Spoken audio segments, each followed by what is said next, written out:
Well, on that note, I'd better get things going.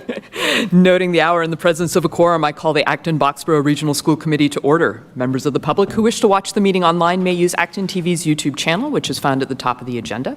This meeting is being recorded and will be posted on ActonTV's website at actontv.org.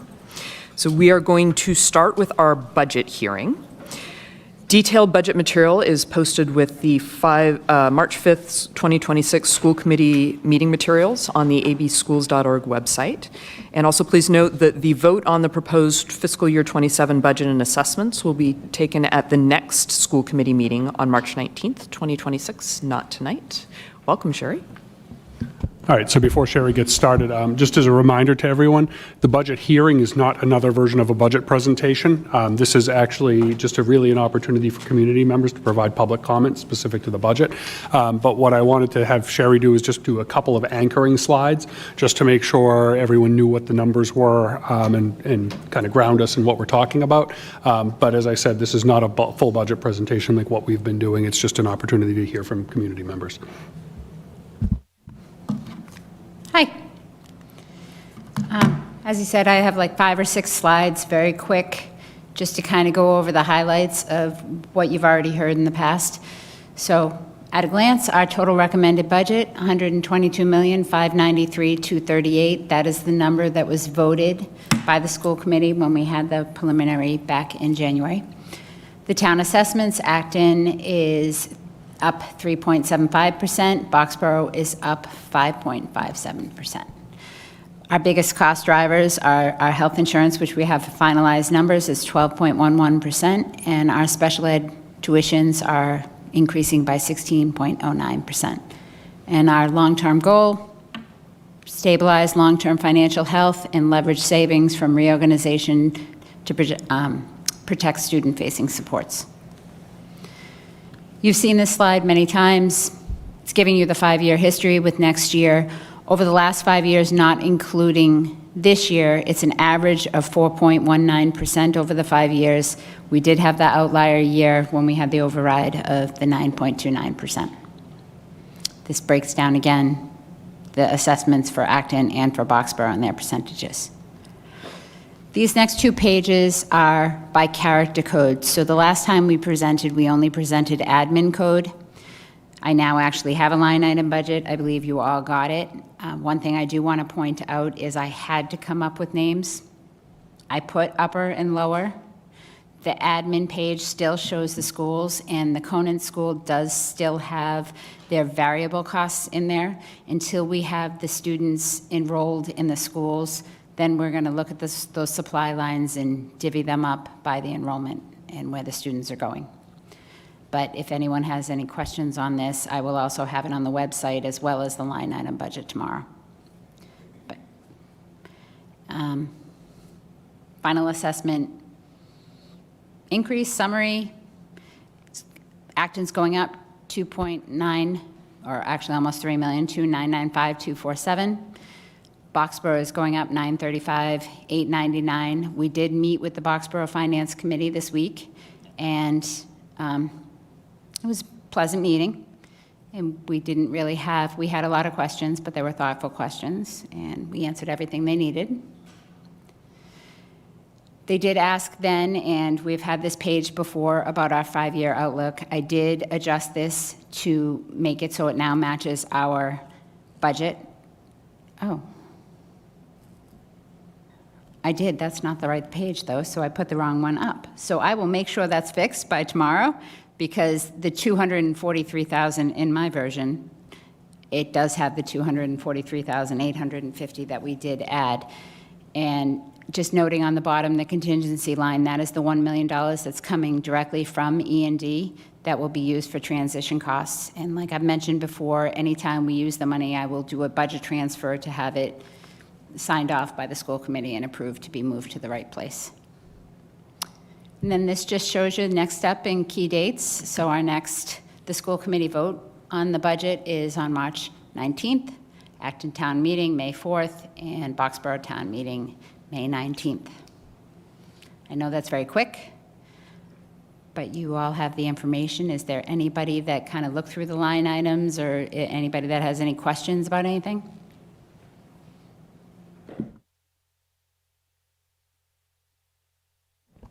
Thank you, Sherry. So in that case, we will move to public participation specifically on the fiscal year 27 budget. So if anyone would like to come up and give us some comments or ask some questions, you're welcome to do so.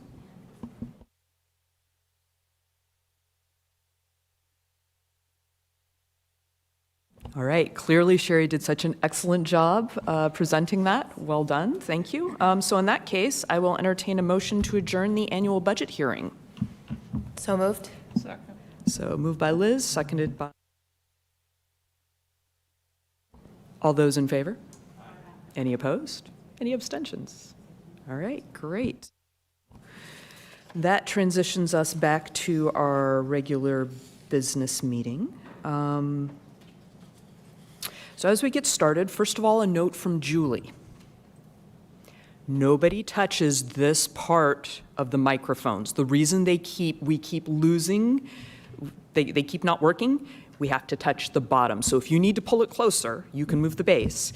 You can talk from a pretty good ways back, and it still picks you up. Okay? Everybody good with that? So can I add clarification? Just clarification. We've been having some problems with mics where they're cutting out on us. We actually had our tech person troubleshoot this, and what was happening is he watched some clips, and what was happening is people were using the microphone neck to pull it closer. And when that happens, it actually pulls the microphone neck from the connector at the base. And so that's why, even though your red button here was turning red, the mic actually was disconnected from it. So, you know, if you want to move it closer, use the base, please. But you can certainly still adjust this. This is designed to pick up voice from between 12 and 24 inches. So you actually don't need to be, as you can see, I'm sitting up straight and still the same projection through the mic. So I know they're new mics, so just figured do the PSA up front. Awesome, thank you. So yeah, this has been a tough year, school committee-wise. We have done some challenging things, and I'm sure a lot of us thought our key milestone was getting through the AB forward vote, and then things were going to calm down. And I think at this point in time, we realized that implementation is really hard. And we're all in different places with this.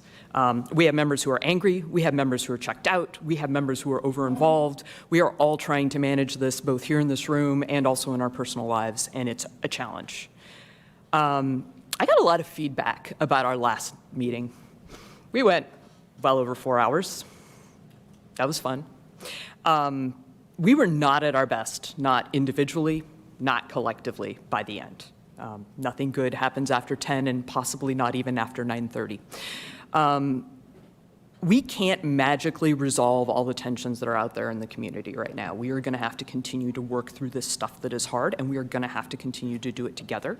But what we can do is make the time we spend in this room effective, constructive, and we can use it to continue to strengthen our incredible schools. So I just want to pause before we get started here and name some of the things that we can do, concrete moves we can make tonight that are going to get us through this meeting at a time that makes us all feel like we're still effective and we're not all frustrated at the end. So, anybody have thoughts on that?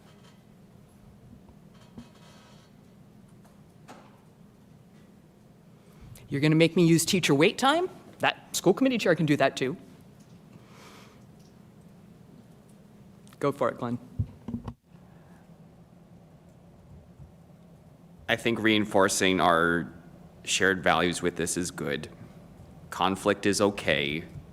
Disrespect isn't really. And we can manage this going forward. We're here because we care about students.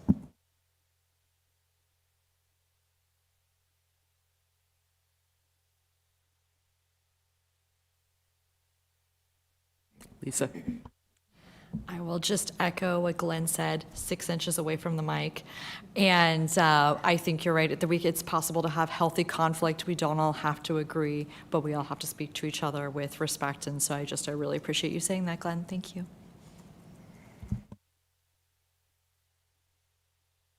Okay, so I'm going to own my piece of this, right? Helping keep us focused and helping draw attention to when we are running long-winded, sharing the air. So if you start getting the eye from me or I kind of cut you off, it's not personal. It's just recognizing that we don't have unlimited time here in this room together. And also might look at some opportunities as we talk through this to get a sense of the committee. When somebody proposes something, just getting a quick thumbs up, thumbs down, that is a way to be able to understand if we have lots of people who are already on the same page and we don't need to continue to drill on something. Okay, sound good? All right. Let's welcome our student representatives. I believe we have Zeynep and Diksha here to speak to us, and we need another chair over there at that table. Let's move this one here.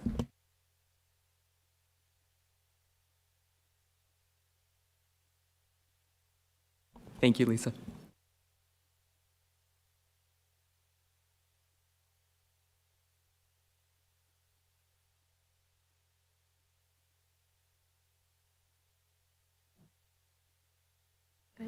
Okay.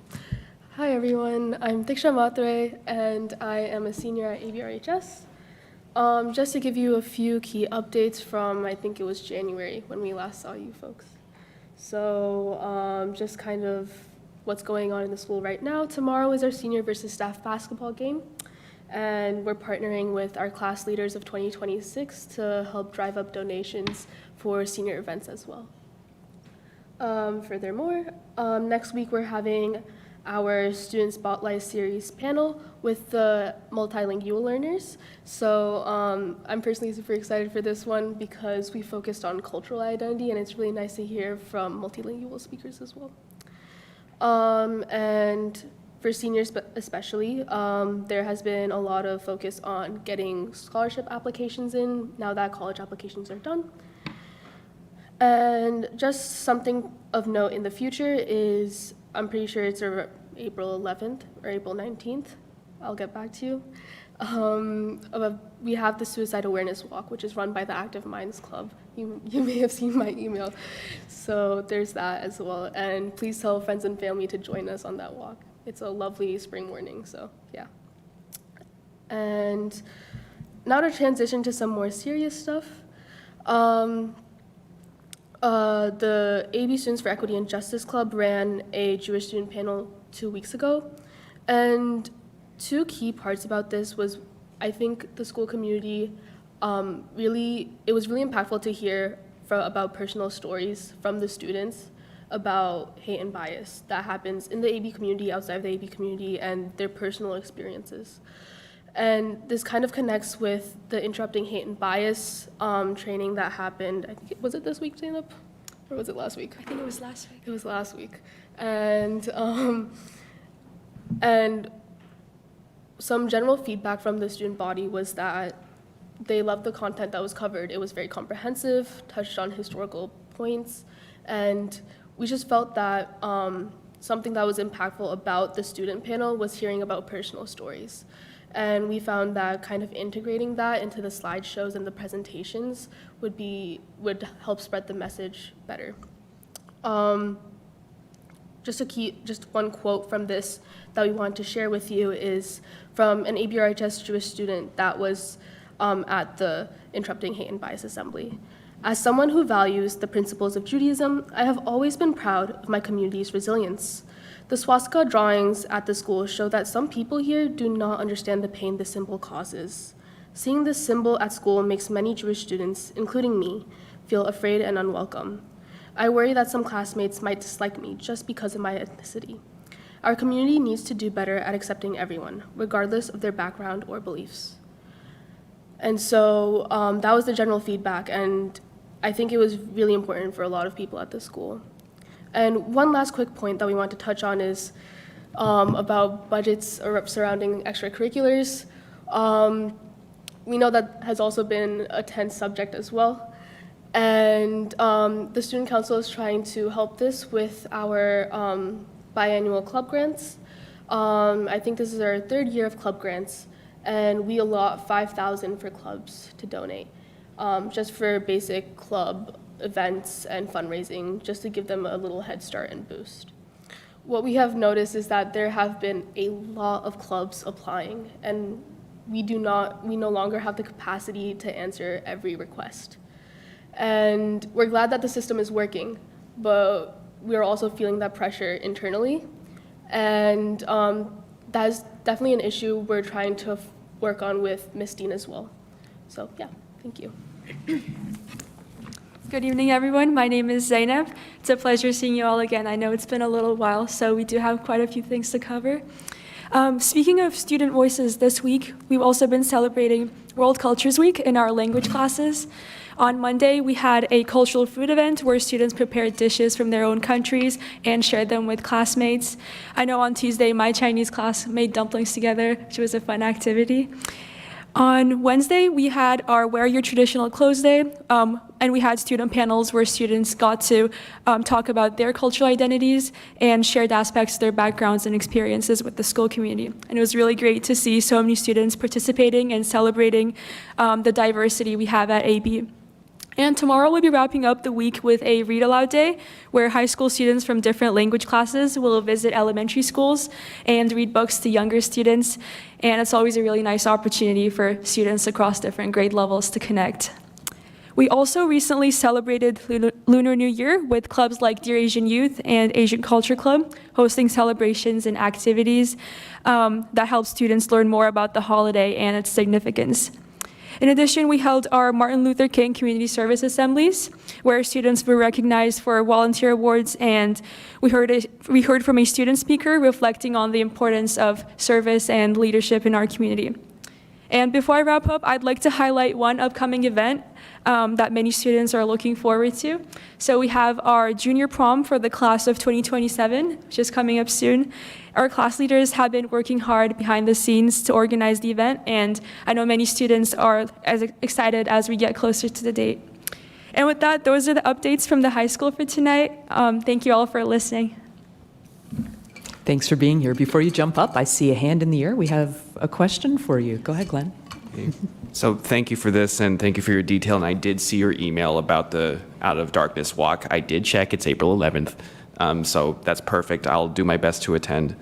You mentioned Asian Culture Club, cultural awareness, anti-bias initiatives, the Walk Against Suicide Junior Prom. Can you talk a little bit about more the budget constraints you're dealing with? So you have $5K allocated total for grants to distribute among student clubs, is that correct? Okay. Can you say, what could you do with 10? Well, so what we try to do, at least, we allocate $2,500 per semester. And so we're seeing clubs having difficulty fundraising because they don't have a lot of money to start with. So with 10, what we would be able to do is give clubs enough to be able to sustain themselves. Is there a specific initiative you're excited about, something that you've had to be like, we'd love to do this, but? Right now, what is happening, we would say, is just clubs are really scrambling to get funds for some events. We have a lot of events that have happened in the past because of these. I can't think of one that comes to mind at the moment, but clubs have been trying to resort to having events purposefully just for fundraisers instead of for community-driven purposes. So, Glenn? I Be see succinct. the nod, okay. I think we should give them 10. Can I just do a point of clarification? I think what you're saying, though, that's not money that comes from the district, the 5,000. That's money that you've raised to be able to distribute to other clubs. Yeah. Yes, so awareness is a good thing to have. Yes. Leela? I just want to say thank you. It's clear that you both prepare before you come here, and it's really helpful just to hear about what's going on day to day. So thanks for coming and sharing. Thank you. Thank you. And I want to echo how much I appreciate hearing you talking about the importance of having hard conversations and the things that are working. I think we need to hear about more of that in our world right now. So thank you for doing that. Absolutely. Okay, thank you. Thank you. All right, so with that, we will shift to public participation. Per school committee policy BEDH, members of the public are invited to speak for up to 3 minutes. Public participation will only take place at this time during our meeting. Speakers must be recognized by the chair before speaking, and the committee does not typically respond to comments during public participation. All right, do we have anyone who would like to make public comment this evening? All right, come on up.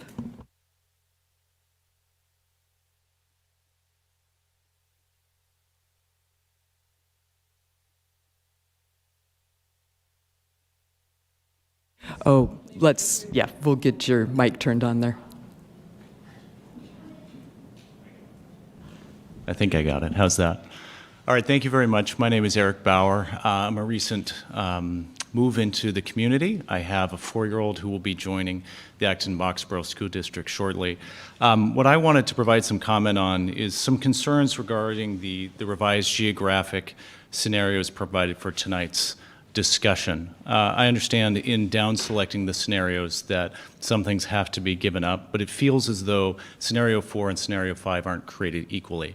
Despite having the ability to move the boundaries to ensure things like correct racial and ethnic distribution and high variance across, demographic variance across the schools, it's clear from the materials that are provided that those aren't the same between scenario 4 and scenario 5. The boundaries in scenario 4, I believe, should be moved until that racial and student demographic balance is struck in order to inform the decision points that you guys have to make. It seems critical at this point in such a decision of great magnitude that the materials, it seems critical at this point that you have at least 2 viable and equal scenarios in which to have that debate and discussion on.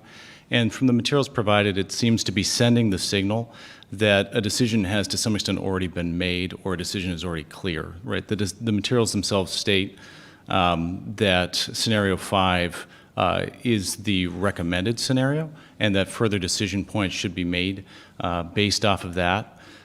Sending that signal at this point, it makes the process, especially when there's still an opportunity for public survey and comment, feel somewhat disingenuous and rushed.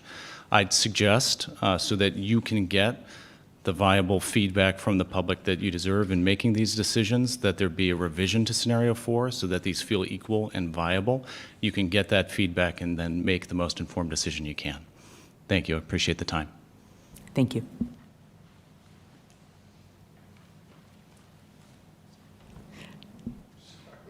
Thanks. Hi, Matt Gilman. This is not where I thought I'd be tonight. I just very disappointed with some of the redistricting that I saw in the new proposal. I moved my family here 8 years ago based on walkability and our ability. We were back in the time when we could choose school choice, and our major decisions were based on walkability and ability to kind of connect to our community. We live in the blue zone,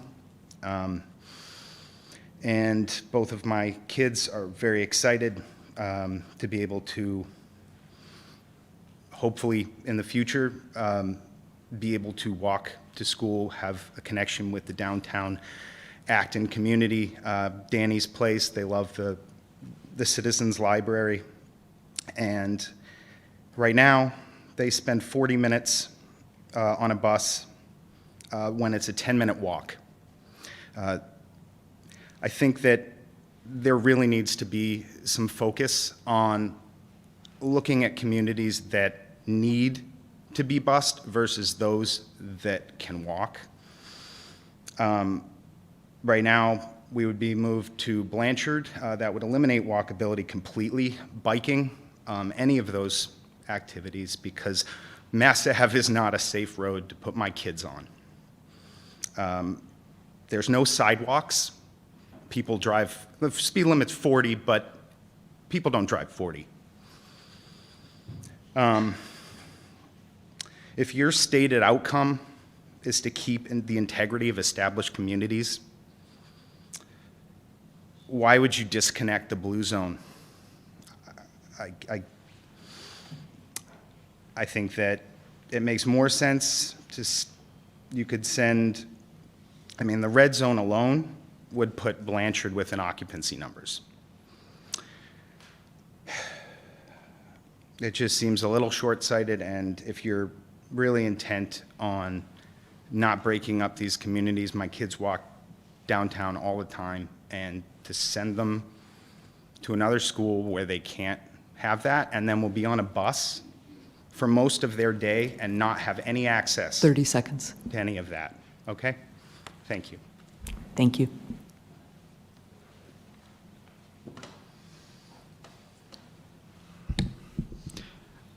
Jared Rice, 25 Birchridge Road. My wife Laura and I have two boys, Daniel and Ben, in 3rd and 5th grade at McCarthytown. When we moved to town a few years ago, we weren't given a school choice. Our kids' IEP needed to be serviced by Compass, and so we were placed in McCarthytown. This worked out wonderfully. The McCarthytown community has been great. The teachers have been great. And at the end of the day, we've been able to be in a situation where Ben doesn't need that support anymore. And both of our kids have thrived. As the AB Forward process has progressed, and we learned that we'd lose Mhatre, we grieved.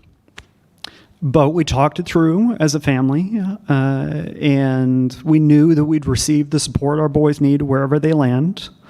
And we looked at potential regional districting and thought, given walking priorities, we'd probably end up at Boardwalk, and that would work out. We'd have a school we walk to with our community. Seeing scenario 5 this morning, seeing that our neighborhood, along with all of our neighbors, would be sent to Blanchard with that plan, kind of sent our entire neighborhood text message into a tailspin. I won't pretend to speak for anybody other than my family, but the ability to walk and bike to school, my 5-year-old or my 5th grader got to bike to school for the first time this fall to Mhatre, because going down Mass Ave, even with a sidewalk, is a little bit sketchy.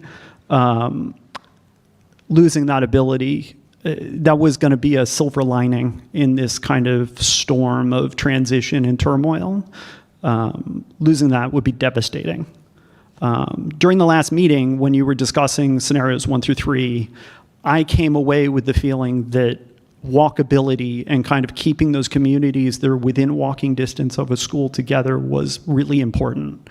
And so to read this new set of proposals that seems to discard that priority for balancing and avoiding, I guess, islands of people being bussed out of Acton, it hurts. 30 seconds. Well, I understand you have a very difficult choice to make. Like, there is no scenario where anybody is going to be happy with the results of this redistricting. I urge you to prioritize keeping the West Acton community together and allowing those of us who are within 0.7 miles of Boardwalk to allow our kids to walk there instead of being more than a mile away from Blanchard with no walking or biking. Thank you. Ladies and gentlemen, we don't applaud, and so here's why. I mean, I get what you're feeling, but we have to make sure everybody feels like they can come up and say whatever it is they need to say and not worry about whether they're going to be applauded or booed. So thanks for that. Hi, folks. This is very tall. Alyssa Nikhil. I live in South Acton. I'm a member of the Select Board, but I'm here tonight just speaking for myself. I wanted to let you know that on Tuesday, I received an email from the Massachusetts Municipal Association, so I thought I would come and share their ask with all of you. The Joint Committee on Ways and Means is starting their budget hearings for the FY27 budget. So they'll be talking about the governor's proposed budget.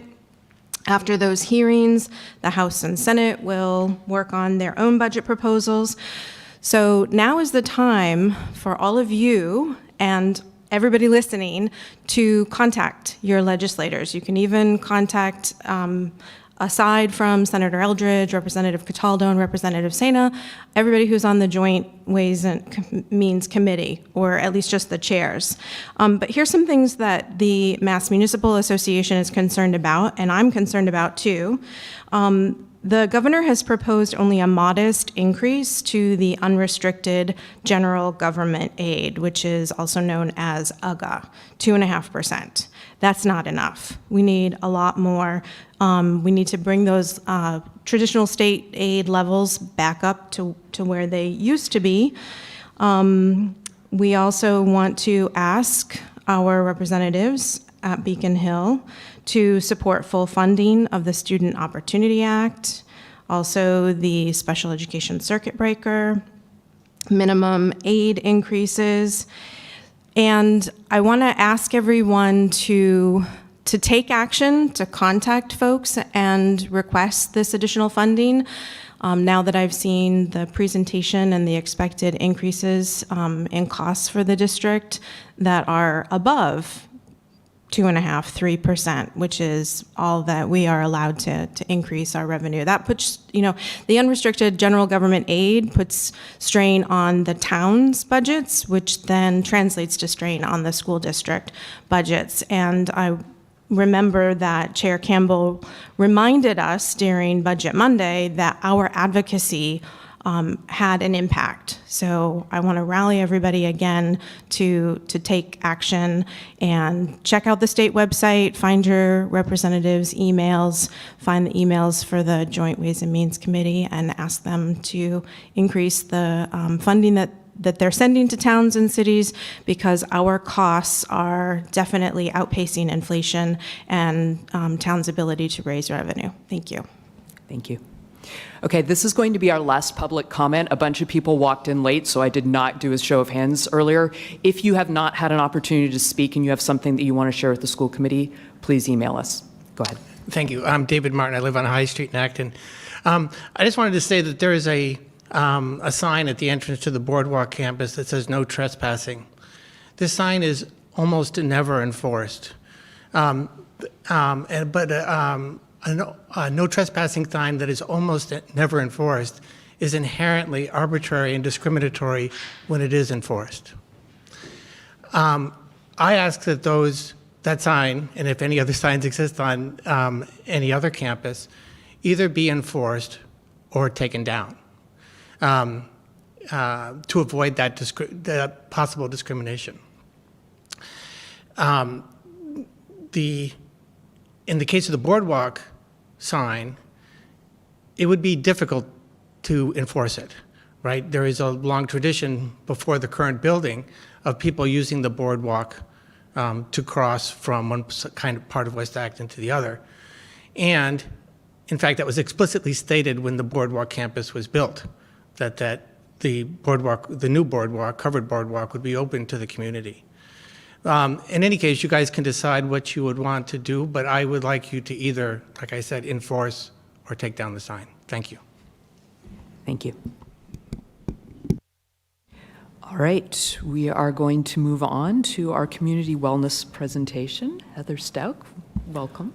While Heather's coming up, I want to, there's no superintendent update tonight, but we don't have one scheduled, but I just want to put something on your radar because it may need to come back to the school committee.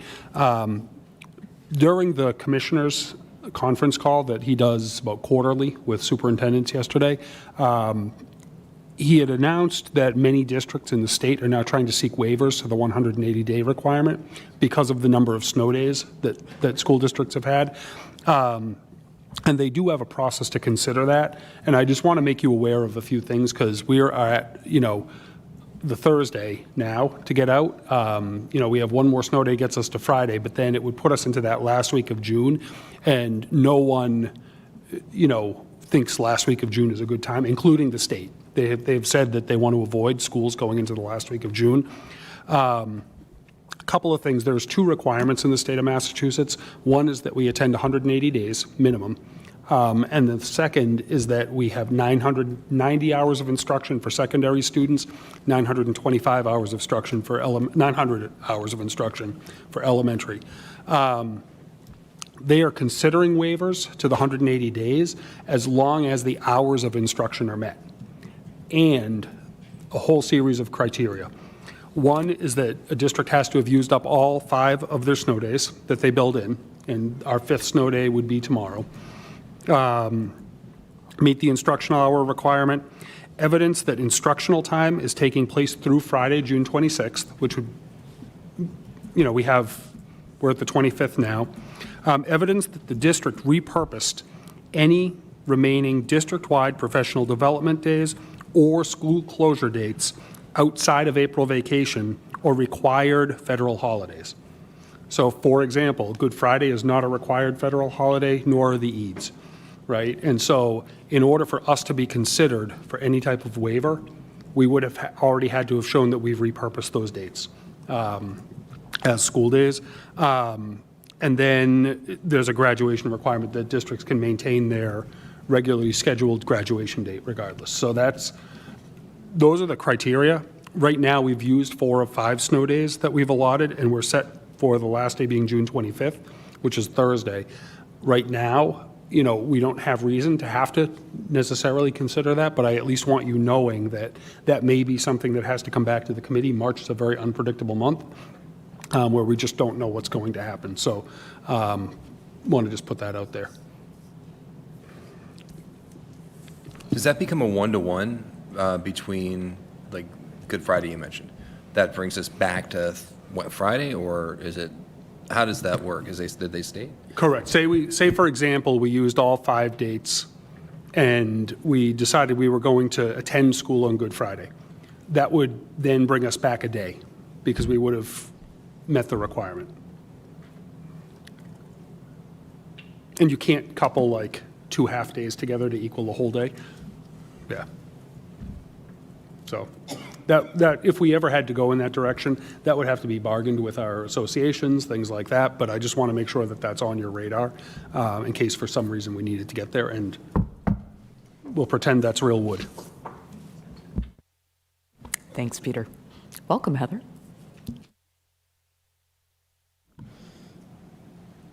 Thank you.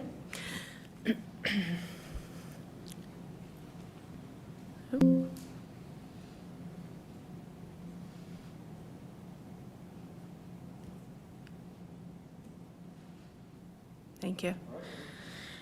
I just wanted to join you tonight to give you a high-level overview of some of the things that we have done so far and what are some of the things that we're currently working on or thinking about as we move forward through the spring and into the summer. Just to give you a big picture, we started a community wellness working group back in November.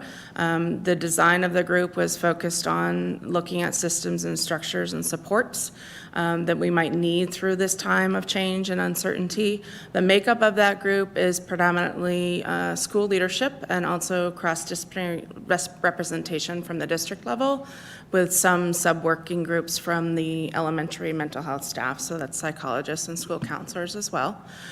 We have relied predominantly on the information and communication structures that have been embedded within the AB Forward process, so surveys, the online question submission, the webinars that have been provided, the leadership teams, principals holding coffees with their communities to field the questions and the concerns from the community and the educators in order for us to respond and to sort of keep a temperature read on where we're sort of at with that kind of thing.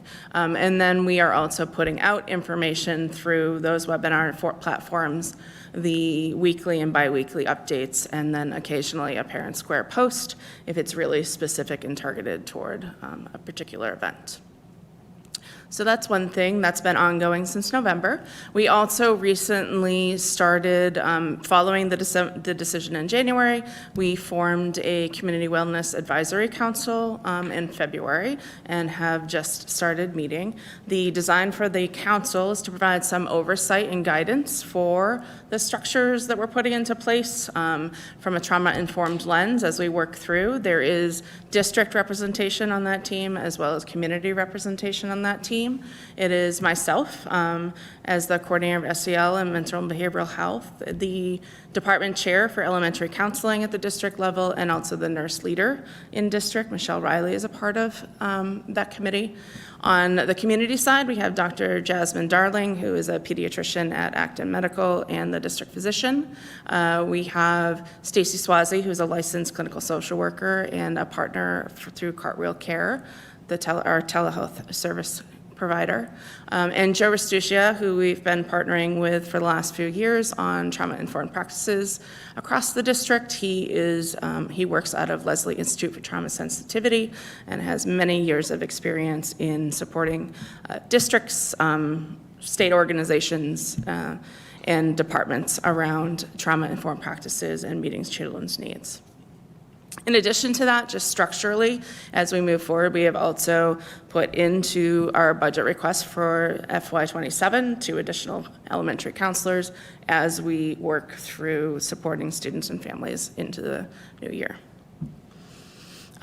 Primarily, these structures are focused on centering a trauma-informed lens through psychological safety, doing systemic assessments, tiered interventions, looking at data and progress monitoring, and maintaining and sustaining outside clinical care partnerships for our community. So I'm just going to talk about some of what we have done so far in terms of our ecological system. So starting with families, we have created a AB4 community wellness webpage. That QR code should link to the website.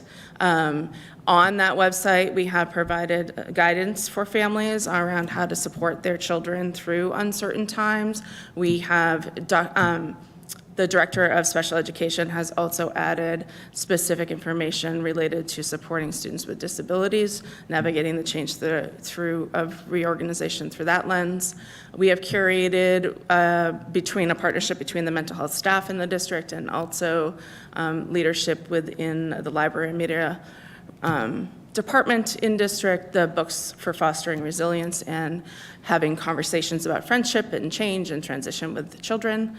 And then we have extended our community mental health partnership to include Care Solace, which is a referral service, and they make referrals through matching insurance with mental health providers and substance use providers in the area. The one thing that distinguishes Care Solace, there were a few, but one of the main things that distinguishes Care Solace from our partnership with Cartwheel is that Care Solace is also extends to the entire family system, so that family members other than the student can also access those services and those referrals. In addition, we have added to this the website the recordings of the Cartwheel Care webinars that sort of the topics that relate to reorganization. 3 of them have been presented this year and have gone out. 2 of them are from previous years, and you can access all of those video recordings and materials through the website.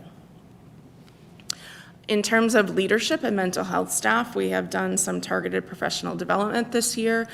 In September, we started, and this was a K-12 professional development opportunity. We did 13 hours of training with our mental health staff around mental health crisis interventions and responding to acute traumatic stressors in schools. This is a set curriculum that is put up by the National Association of School Psychologists, and we had a presenter come and facilitate that workshop for us. It aligns with our practices that we already have in district for our district safety teams and our district crisis teams, and so it's just deepening that work from the mental health lens. And then in December, we hosted a emotional intelligence workshop with district level administrators and also K-6 principals to talk through how to support the staff in the community and the students as we navigate this change while also navigating our own experiences throughout the change. Each of these resources and presentations and the work that we're doing at the leadership level has been designed to then take back to the building level to implement with staff. And then some of those materials are also designed to then be implemented within the classroom for the students. So it's sort of trickling down in that way. For educators, we have, as I just mentioned, some of the materials that have been done through. We're largely using our staff meeting structures in order for principals to do and mental health teams to do the work with the staff. We have also designed, that wellness committee designed wellness modules that can be implemented during staff meetings that target different areas. We have done trainings with the staff on supporting students through difficult times, looking at common stress reactions, and also some activities or ways to process those reactions with the students within the classroom environment, and also provided some guidance and resources on responding to student questions and helping students process what is happening and what we're talking about in a way that grounds the conversation in a sense of psychological safety. And on the personal resources side for staff, we continued our partnership with Cartwheel Care, where the mental health staff can do their own self-referrals for telehealth through Cartwheel Care. They are also eligible for Care Solace access and referrals, and we have the Employee Assistant Program, which continues. For students, we are looking at supporting students through the tiered model lens, looking at using our existing structures that we have in district and the existing data in order to help identify students that may need additional levels of support. We are talking about doing something for all to support the transition. A lot of ideas have come through and been discussed here, but things like the school tours and the classroom visits and packets and digital welcomes and all of those other ideas will be universally available to all. And then we're using data and structured systems in order to identify who may need additional levels of support beyond that. Right now, we have our CARES team, which is a standing structure within all our elementary schools, comprised of the building leadership, the building mental health staff, and the school nurse, and the special education coordinator, identifying students who may need additional supports, and then the mental health staff are working through assessing some of those risk factors and the level that those risk factors are currently or have impacted in the past the child within the learning environment. Some of those key buckets that are listed there on the slide that you can see, those translate into several different spaces that we're considering in terms of the evaluation process. As we identify students who do need more, we will be looking at developing structured transition plans for some, and for some students, pretty significant intensive and transition plans. Those plans will be developed in collaboration with the mental health staff, the administration, and the educators, and also with the families. And anything that we would put into place, a family would have say on whether the components that we are implementing or not. In addition to that model, we are also continue with Cartwheel Care Services for our students and Care Solace access for our students.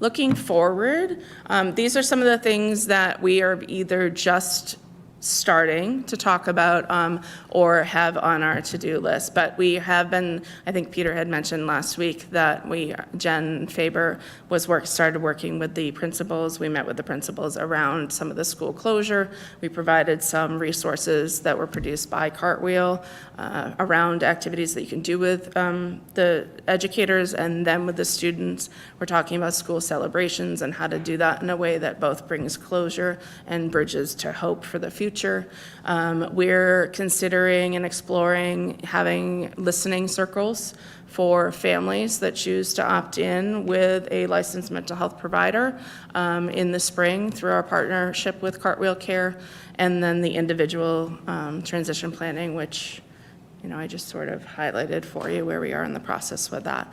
In addition, we also have Alex Hirschberger, who's working with our staff and will continue to work with our staff through next year around de-escalation and regulation strategies within the classroom environment. And I've lost the last thing I was going to say. Oh, and we're going to be looking at data metrics and how we're going to be monitoring going forward in the fall, how the transition is going for individual students. Happy to take any questions. Yeah. Glenn? Thank you for this, and I'm glad we as a district and as a committee are taking wellness seriously to support our students. So you mentioned some excellent things, looking at data metrics, progress monitoring, listening circles for families sounds like a great idea. Supporting staff and supporting community and cultivating psychological safety. When was the last AB staff wellness survey? I'd like to know that. The staff wellness survey? Well, Correct. We took feedback from the most recent survey that Peter did around some of the concerns that staff currently have as it relates to the reorganization. Is that what you're talking about? I remember, and Peter, I think do you remember when a few months ago, I remember that there was one survey that I believe did get brought up there, I think it was from 2022, about how, you look like you recognize something, Lisa, but. I thought that was the youth risk behavior survey. Youth risk maybe behavior that we were survey. referencing. Okay.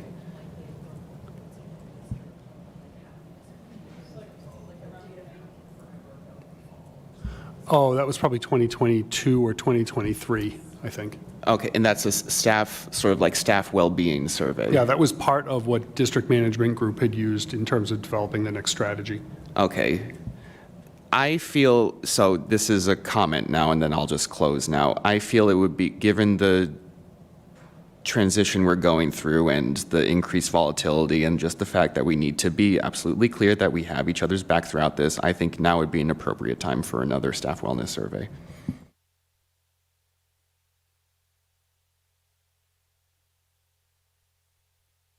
Leela?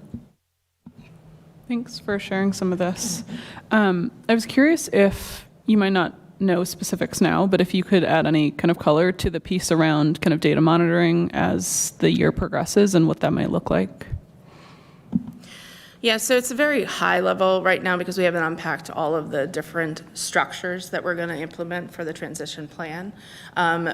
Foundationally, though, we'll be pulling from what we already have in place. So we already monitor student success and transition annually based on the DESA screener that we do in October with the students. We look at school attendance and school refusal patterns. We look at disciplinary patterns. We look at nurse visits. So we'd be looking at those metrics in addition to whatever supports we're putting in place in terms of this specific event. Thank you. Lisa? I just wanted to quickly say thank you for all of the work that you and the rest of the team are doing. It sounds like there's quite a number of people that are working collaboratively together to support students and staff, so just wanted to say thank you. The work that you're doing is quite extensive, and it just sounds like it's no small feat, so thank you so much. I wanted to ask about the emotional intelligence building workshop. That was something that piqued my interest. What happens at an emotional intelligence building workshop? What was a highlight or something maybe they enjoyed? So the focus of that, it was based out of, it was written in Dan Goldner's work. And so the focus of that was sort of us being able to identify our own triggers and our own responses, some of the strategies that we use in order to put a pause in place when we need to before we respond and sort of manage our own responses to our own feelings before we're supporting others. And then we focused a lot on communication and aligning our communication framework and how we're communicating with our staff and our schools and our students in order to make sure that we are validating and not minimizing anybody's any party's reaction, while also laying a foundation of hope for the future. So. That's incredible. Thank you. And thank you especially for all the work that you're doing. Again, I can't thank you enough. So many thank yous, and I really appreciate it. Thank you.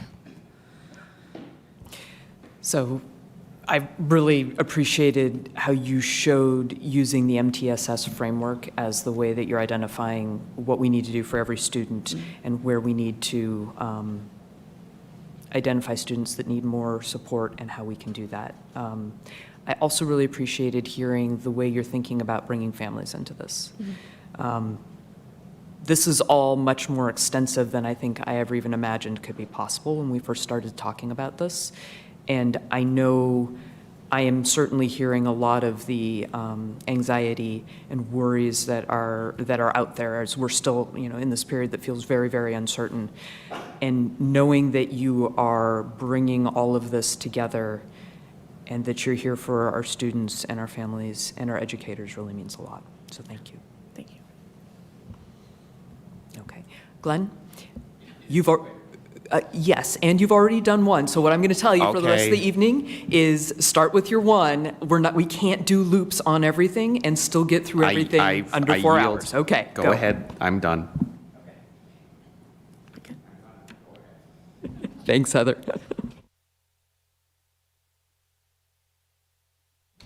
All right, so we're next going to move on to Dillinger RAD's presentation. Nick Stellitano is going to come up and join us. And while Nick's getting settled, I'm going to observe that we've heard a lot of questions about how this process is working. And I'm going to tell you how I understand it, and then Nick is going to correct me on anything that I get wrong with my understanding. But effectively, this is an iterative process. So Dillinger put together an initial set of scenarios, put those out for comment at the same time that those were coming into the school committee. And so we're bringing together what we hear from our community, and then we're seeing it as a school committee and figuring out how do we take this and then align it with what goals we have from the systematic perspective, and bring it all together. And so it's interesting to think that sometimes what bubbles up as the majority results in a questionnaire, which may or may not reflect complete understanding of the question, is not necessarily what we're going to take and then say that's what we want to put into it. It's an interaction. It is a data point. And we also bring in the goals that we have set as a school committee for what we want to get through this process. That iteration is going to continue to iterate all the way up through April 9th when we are planning to make our final vote. But just letting everybody know that we are not at a final place. We are still taking input. We are still figuring out as a committee what the right system level perspective is that keeps our excellent schools excellent and awesome and also makes it work into a sustainable future. So Nick, I'll turn it over to you and you can tell me where I got that wrong. Thank you, and good evening, everybody. And you pretty much got that right. I'll go into a little bit more detail in terms of process, but pleasure to be back, and I appreciate your all's time. As you sort of mentioned, I appreciate that this process is challenging. I believe I told the superintendent when we started this is you're essentially the whole process of AB Forward is going to happen again because at the end of the day, we're now making it personal in regards to where students and families, well, really students are where they're going to be going. So I do appreciate that. I do want to emphasize all of the feedback to include emails, surveys, conversations, email back and forths, conversations with the school committee and conversations that now are all encompassed and incorporated into the iteration process. We'll get into what feedback we've already incorporated into the scenarios, and we'll dive a little bit deeper into that as we proceed forward. In terms of who we are, like I said, we're just a Connecticut-based nonprofit that helps usually schools, districts, and nonprofits wrestle with a lot of complicated problems, especially through the use of data. We are partnered with the regional school district in designing sustainable elementary attendance boundaries to support AB Forward. In terms of the agenda for this evening, we'll just do a quick project update. We are going to go through some data points from the last meeting. We had some really good conversation, again, just trying to understand and better build out where we're going. We will go into the revised scenarios 4 and 5, and then really focus our attention in terms of what this process, to your point, is going to look like over the next 2 weeks. I have a proposal, but obviously would love the school committee's feedback. So in terms of the project to date, we've met with you all twice. This is our third time. We have met with the parent webinar once on February 3rd, and we will be doing so again next week on the 10th, in which we'll be going through some of this data as well as answering questions, concerns from the community. We've been meeting regularly with the district. Emails have started to pick up pace, and so for the school committee, just for the frame of reference, if the email is addressed to the school committee, I will allow you to all respond to it. I will not respond. But usually I've received a good 30 to 40 emails in regards to addressed to me, and I do go back and forth with them usually fairly regularly. In terms of the participation in the webinar, like we had said, it's 150. First survey, we saw 1,249 responses. Second survey, in terms of, again, taking that feedback about defining some of the words that we're using and really trying to get specific in terms of the information we're gathering, we're up to about 460 now, and we're continuing to receive responses. In terms of the data analysis, we continue to iterate on both our understanding of where the folks are across the district in terms of different modeling, along with trying to project out future moves of different community members, as well as understanding special education needs and other, again, utilization and capacity numbers across the schools. And then finally, we are in the process of continuingly to iterate beyond the first 3 scenarios to now 4 and 5. All right, so jumping into last meeting, we did have a good conversation around the decision points, and I think this gets to the heart of some of the comments and some of the emails that I've been hearing in regards to the walk zones and the busing and the Blanchard, right? So if you remember last week when we showed scenarios 1 through 3, one of the biggest issues we saw was that the utilization, again, the number of students that are filling out Blanchard was significantly lower than the other schools. That was a point of concern for many community members. And so part of this, when we're thinking about how we're approaching this work, and I think which is also part of the consternation of that first survey was you can't have everything. So if you're going to achieve utilization, you have to give up something else. And that is inherently the trade-off challenge that we see when we do scenarios like this. And that's just the nature of redistricting. So in this case, when I had talked to you all and had asked to help prioritize where we were going to, the top 3, again, cohort continuity, school capacity, and hometown priority were still at the top of the game of what has to be accomplished through this work. I did take the opportunity to reorganize slightly in order of priority the following set of decision points.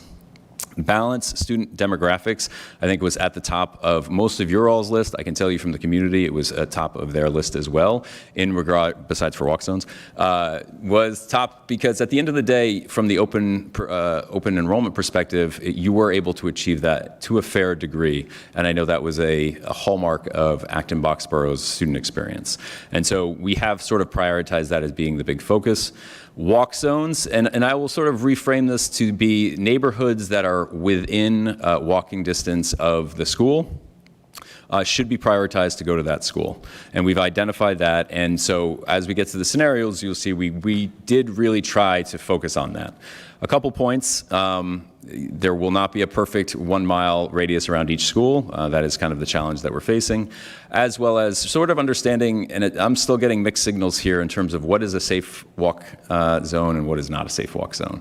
And so again, when we're thinking about some of the major arteries and thoroughfares, our understanding from some of the feedback is those are not too safe, and so maybe we're not prioritizing that to, we're just getting information. That is secondary to just trying to make, I think, the balancing of all the schools work.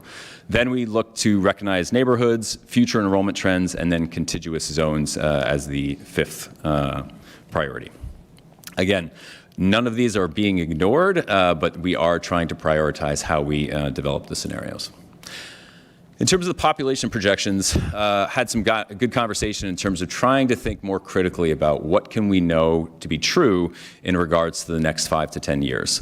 So part of what we had talked about last meeting was around the idea that demographic, so overall Acton, I would say, like many other towns, goes through different life cycles, if you will. And these are really for specific neighborhoods as well. But the idea is that you have a young set of family, you have a whole bunch of kids, the parents and the families start to grow, and as time goes on, those neighborhoods start to age. Kids grow up, they leave the school system, and now you're in sort of a neighborhood that is more slanted towards the older demographics. There's not too many kids. Eventually, they hate the weather and they don't like the snow and they move away. And so now you have a flip, as we like to call it, of the demographics where instead of the older generation, you have new families coming in, and so thus the cycle begins again, where now you're sort of expecting the idea that kids will start to populate. And so you could see ebbs and flows within specific either neighborhoods, zip codes, or as we like to look at it, census block groups. So part of this was trying to understand by section around Acton where those quote-unquote neighborhood flips would happen. As we did this, we did access census, ACS, which is publicly available survey data, and we tried to marry that up with enrollment data as well. So just in terms of our data constraints, we only had 8 years of student address data, which is probably more specific in regards to student movement, parent movement, and sort of that life cycle, but it was still helpful in terms of what we were trying to accomplish. So to that point, what we ended up doing was sort of approaching it from this perspective. When we looked at the past 10 years worth of data, so that was 2015 to 2019 and 2020 to 2024, nope, other way around, sorry, 2016 to 2020, 21 to 2025. Those are two broad segments of the census data that we were able to leverage. And so what we were able to do was look at sort of the trends in regards to both demographic distribution, so 65 and older, 35 to 44, 20s, 50s, et cetera, and actually more importantly, the median age of that specific area. And so what we found, generally speaking, in Acton is that once a specific area hits an average age of about 50 to 51, the neighborhood flipping process starts. And so when we saw, and I'll go into some of the data, what we saw was in some areas you hit 50, and then the next time they took a measurement, the average age dropped by 10 to 15 years, which suggests a lot of people moved out and a lot of younger people moved in. Adding to that, we kind of did some broad analysis. Acton-Boxborough in general has essentially stayed flat since 2020. So it was 29,500 in 2020, it was 29,364 in 2025, and it's projected to be just that 29,500 or 300 in 2030. So overall, you're not seeing a huge influx of new or an additional set of families. Households essentially stayed the same too, about 11,000 is assumed to be projected to stay stable as well. Like I pointed out before, that flipping or that neighborhood flip in essence starts at age 50. And what we were looking for is ultimately when we saw or we were anticipating that an age group would switch from 50 to say 40, two things can be true in this regard. One is you could have a bunch of 20-year-olds who are young, as we define them, young professionals, right? They are probably young and they are probably not having kids yet. So even though this flip has happened, you could still have another 5 years until the enrollment starts to move considerably. You could also see, on the other hand, your 30-year-olds-ish kind of move into the area. They could either be ready to have kids or actually have kids. And so that's another sort of dynamic. Now, which demographic is going to move in, that I can't tell you. That's one of the hardest things to sort of project. What's interesting is a couple other pieces of flavor. Acton, in comparison to Massachusetts, has an older generation of individuals having kids. So to put it politely, your women between the ages of 35 and 40 more than likely are having the predominant number of kids in Acton, whereas in Massachusetts, it's usually like 30 to 35. Add that to the overall fertility rate of Massachusetts, which is going down. The average household probably has about 2.6 kids. So how do you read that? That means more than likely a family has one kid, and that's usually on average the most that they would have, which is also a difference from previous years when you saw people moving in with multiple kid families. So put that all together, what we're seeing is, and what we do here in the next few slides, is really just flag a couple different areas that are either we should anticipate a potential for having new kids, or rather an increase in enrollment, to we have some time before we start to see some movement. So I'm going to pause there. Just any questions about what I just explained? Okay, great. So we have 5-ish slides here grouped into 5 different categories. And same kind of thing. The shift timeline, I tried to give you a time in terms of when we think, again, that neighborhood flip is happening. And I do want to emphasize, just because the neighborhood flip happens, there still could be an additional set of years following that before you start to see the enrollment. I give you a quick description. So in this case, these 3 census block groups, the shift has happened. And so these are where demographic flips have occurred or are underway. The data shows a clear pattern that the 65 plus demographic is declining, while the 25 to 34 and 35 to 44 cohorts are growing. So here, again, you can see I've labeled each section 1, 2, and 3, and so that you can kind of marry to the left-hand side of the 1, 2, 3s. So section 1, they went from 48 average age between 2015 and 2019 to 41, again, 50 to 38 and 44 to 42. And so ultimately, really actually kind of just cool to see that, like the flip happens, the average age demographic drops, and so you know now a new set of individuals are here. Another one final piece of color that I wanted to add was your median home values. You guys have some expensive houses, God bless you all.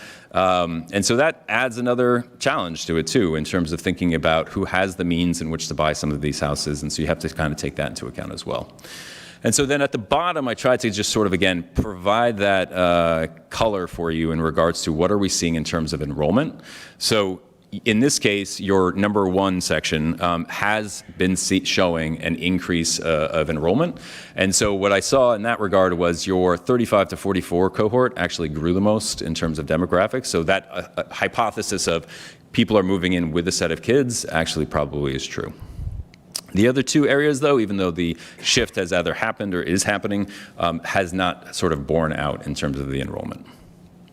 The second group here is imminent or is happening. And so we are anticipating that it will happen here in the next year, 2 years, or 3 years.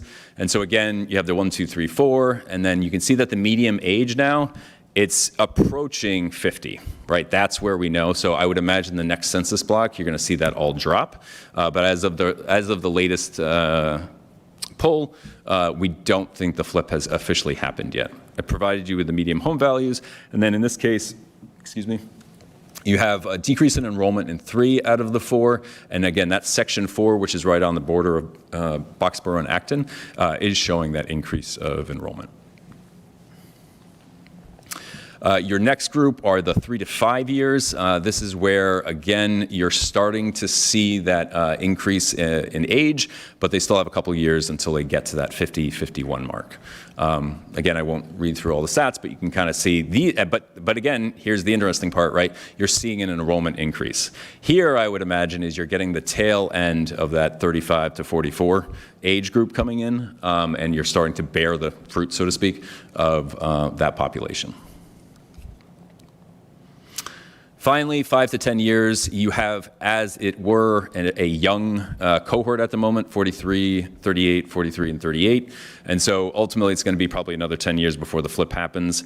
I would anticipate that some of these areas potentially could start to show some enrollment shifts, but as of what we're seeing right now, that is not happening. And then finally, these last groups, this census block was broken up into 2. And so ultimately, we do not have previous year 2015 to 2019 data. So we just provided you with the color of they are currently in their mid-40s, give or take, along with, again, some interesting fluctuations in regards to their current enrollment.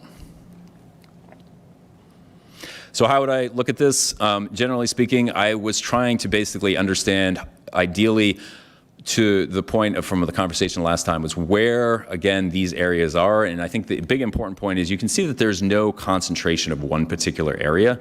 And so they have and are split across a lot of the different scenarios that we've created.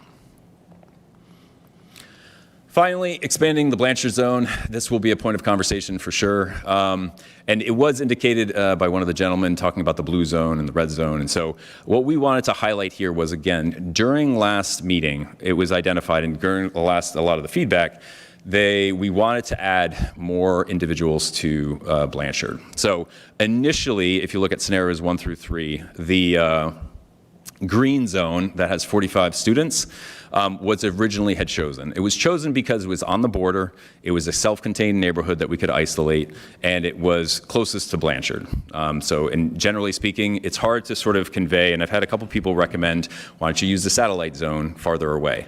And so to the point of travel times and whatnot, I don't know why one would be better than the other, only that this neighborhood is closer. And so from that perspective, that was sort of the decision-making process at this time. In the event that we did want to increase utilization at Blanchard, we had to add more kids. But 2 constraints: we had to have the right number of kids, which is around 50 to 60, and it has to be in a self-contained neighborhood. We did not want to cut up neighborhoods. So as was identified, we ended up going towards the blue zone. Part of the challenge, which a lot of people did identify, is that blue zone is dangerously close to Boardwalk, which gets into the walk zones. So again, as we start to think about the trade-offs, right, is it more important to maximize Blanchard utilization, or is it more important to kind of preserve that walk zone? So knowing that this was going to be sort of a decision point, what we did was say, okay, well, what if, instead of going to the north, why couldn't we just cut to the east and go into the red zone? That red zone, I think, has 2 entryways. So you're talking about a very large neighborhood. And I think what people sort of misconceive sometimes is the sheer number of kids that are in their neighborhoods. We've had some individuals kind of write like, hey, I only have like 5 kids in my neighborhood, and that is just not entirely the case given the data that we have. So here what we identified is that the red neighborhood is arguably too big to add on to yellow. But what you could do is, instead of doing yellow and blue, you could just do the red. And now you're sort of in a position of which neighborhood do you, quote unquote, want to choose to have to make that move to Blanchard. And so we'll go into this in further detail after we review the scenarios, but this we wanted to, and there are further slides in the appendix as well that kind of detail out each significant area, but this is the sort of process that we're working through when we detail out the how and the whats of what neighborhood should be moved to what school. All right, so we'll jump into the scenarios unless there's any questions. Excellent. All right. Okay, great. So in terms of the scenario objectives, these have not changed. We are trying to prioritize stability to the best of our ability, and I would say this, to the best of our ability, given the situation. We do want to have representative classrooms, cohesive communities, and safe and accessible routes. Like we had mentioned before, we are utilizing the 25-26 student residency as a modeling tool in which to sort of map out what scenario can best support the Acton-Boxborough district as a whole. Again, these are not final decisions. These are still being iterative, and they're used to sort of help, again, test these trade-offs. I do want to identify at the bottom, building on your feedback, to the point which I think people are like, are you really listening to us? Yeah, absolutely we are. And I'll kind of read this out. We have synthesized community feedback to prioritize demographic balance, which you'll see in the next set of scenarios, which I think truly achieve that. More equitable utilization across elementary schools. We heard from everybody that Blanchard should have a higher utilization. And so we absolutely did that, but I'm going to tell the community, if you're listening, to do that, kids from Acton have to go to Blanchard. There's no ifs, ands, or buts about that. And then we focused on maintaining neighborhoods within 1 mile of their respective schools. It does not mean we nailed it completely, given the constraints of some of the other decision points that we're trying to achieve, but I feel like these scenarios do achieve a better representation of that walkability across the schools. So as was indicated, scenario 4, this is, as we dubbed it, the north-south scenario, where Parker Damon would be north, Boardwalk campus would be south. And as we had sort of detailed out before, I tried to provide a couple different considerations on the left-hand side. And so in this case, we did successfully, with the increase of that the Blanchard zone into Acton, we were able to achieve a 96% utilization at Blanchard, and then across the other 2 buildings, we had, again, between 91 and 99%. Part of what we heard in terms of how we're moving special education programs to Boardwalk, we wanted to make sure that Boardwalk was on average slightly lower than the other two schools, given that we knew more students, given the special education programs, would have to be coming and moved over there. Larger portions of Acton zone to Blanchard here, and the LEP population in Acton is skewed more towards Parker. The racial and ethnic distribution is better than the baseline, but not ideal, and I'll go into that in a second. So here, again, I tried to color code everything in terms of what we were able to achieve, green, what we kind of were able to achieve, yellow, and then what we weren't able to achieve. And so in this case, when we think about this scenario, there is some high growth areas in the south, and so that is really predominantly put onto Boardwalk, and a lot of the other areas that we are seeing declines is more focused in Parker-Damon. In terms of balancing student demographics, we kind of put that in yellow because you'll see in here in a minute there is still variation across different schools. Again, the recognized neighborhoods, I'm going to say, is to be determined. Again, we have put out an interactive web app, which we've actually received an incredible amount of response already within the past 24 hours. And so that is really the tool we're going to use to try to identify how we're doing in terms of keeping neighborhoods together. So again, a lot of data here in regards to how it all plays out. I do want to bring sort of to your attention to the percent LEP column, which does seem to be the trickiest student demographic to balance out.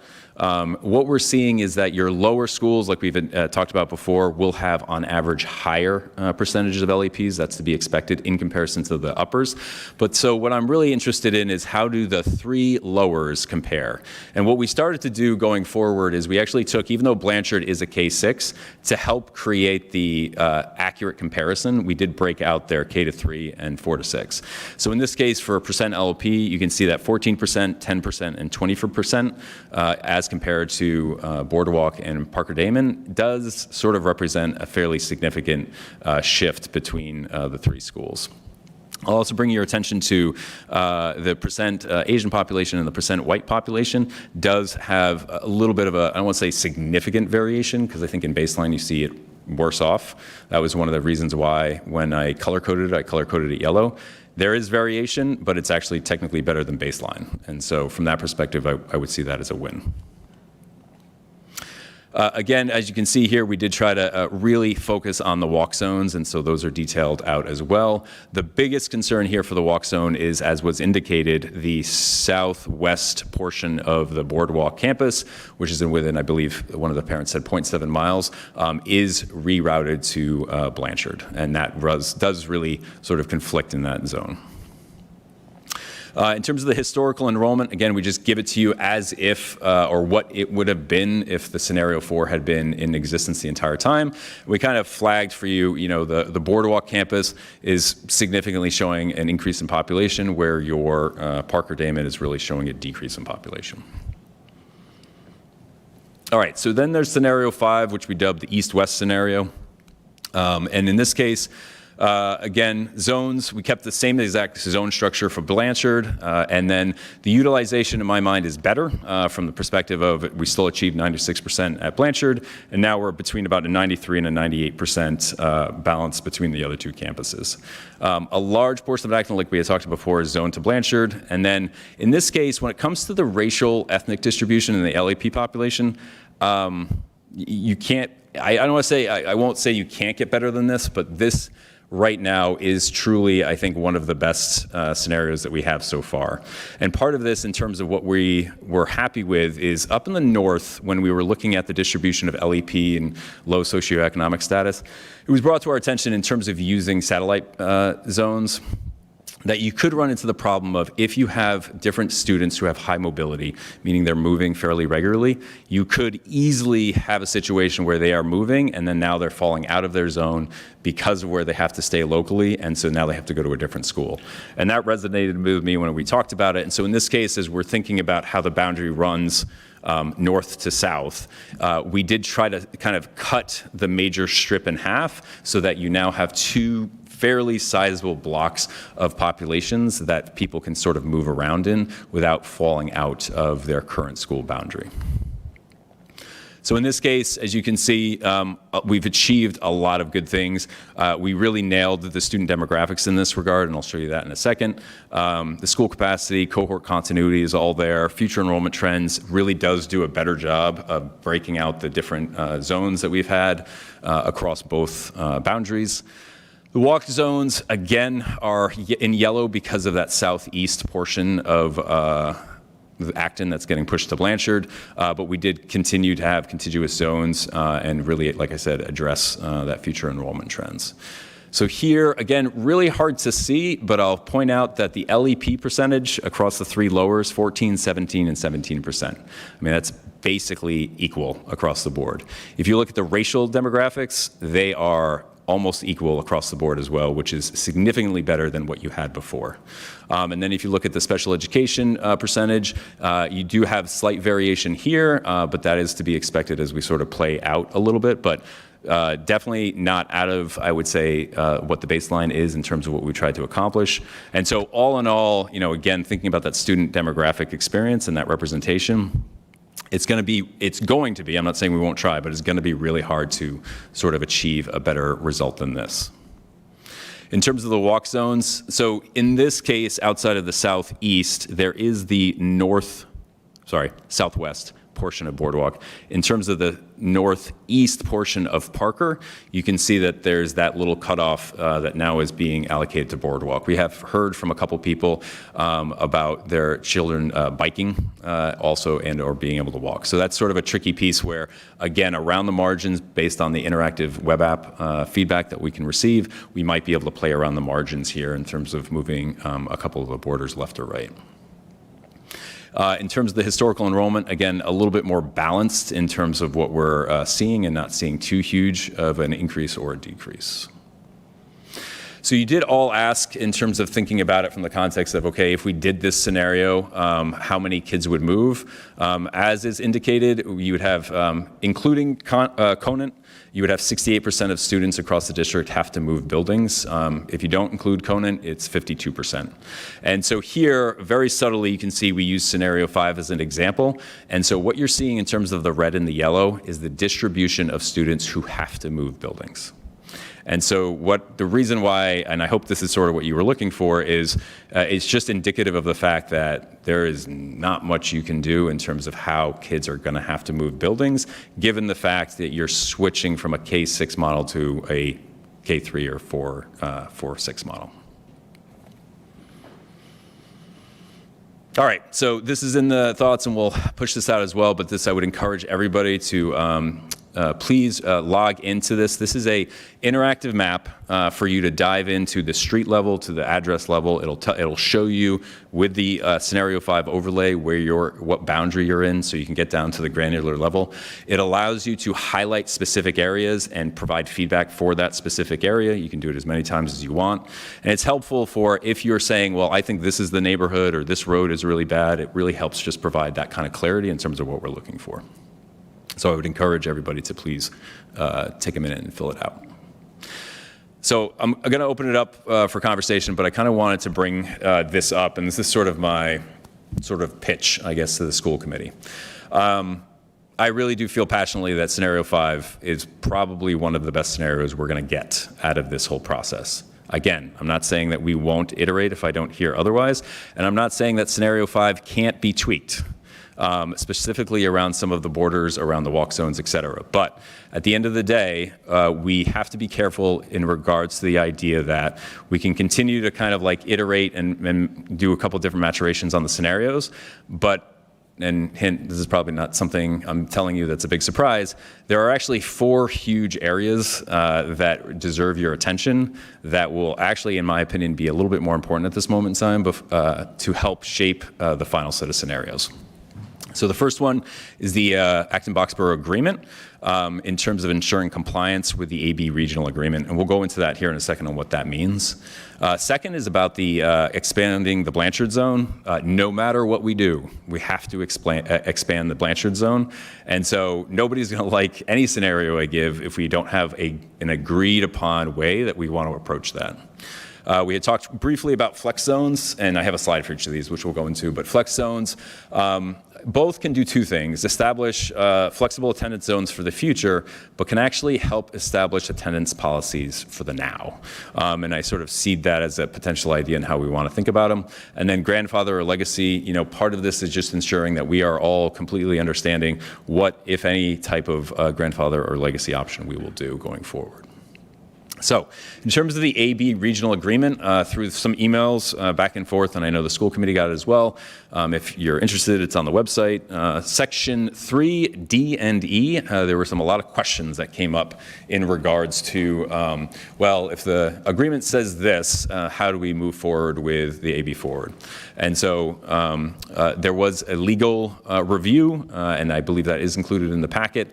And so to sort of answer, I think, a lot of questions, there was some concern. If you read Section D, and I'll just kind of pull out one sentence. As of July 1st, 2019, the first option described in the preceding two sentences will continue unless the option is altered by the regional school committee. And so the legal review basically indicated that the reorganization does not violate the first provision because the regional agreement expressly permits alteration of the first option model by vote of the regional school committee, which the committee exercised when it approved the reorganizational plan. So essentially, and I'm no lawyer, but ultimately at the end of the day, your vote to move forward with AB forward essentially satisfied the first requirement of Section D. In terms of Section E, it says school transportation shall be provided by the regional school district for all eligible students residing in the member towns who are enrolled in the district. I talked with the district. The district has confirmed students will continue to receive transportation regardless of the proximity of the school. So even though you might be 2 feet away from the school, you will be assigned a bus and you will have the option to take the bus if you want. So just so that we're all on the same page in regards to that moving forward. Please.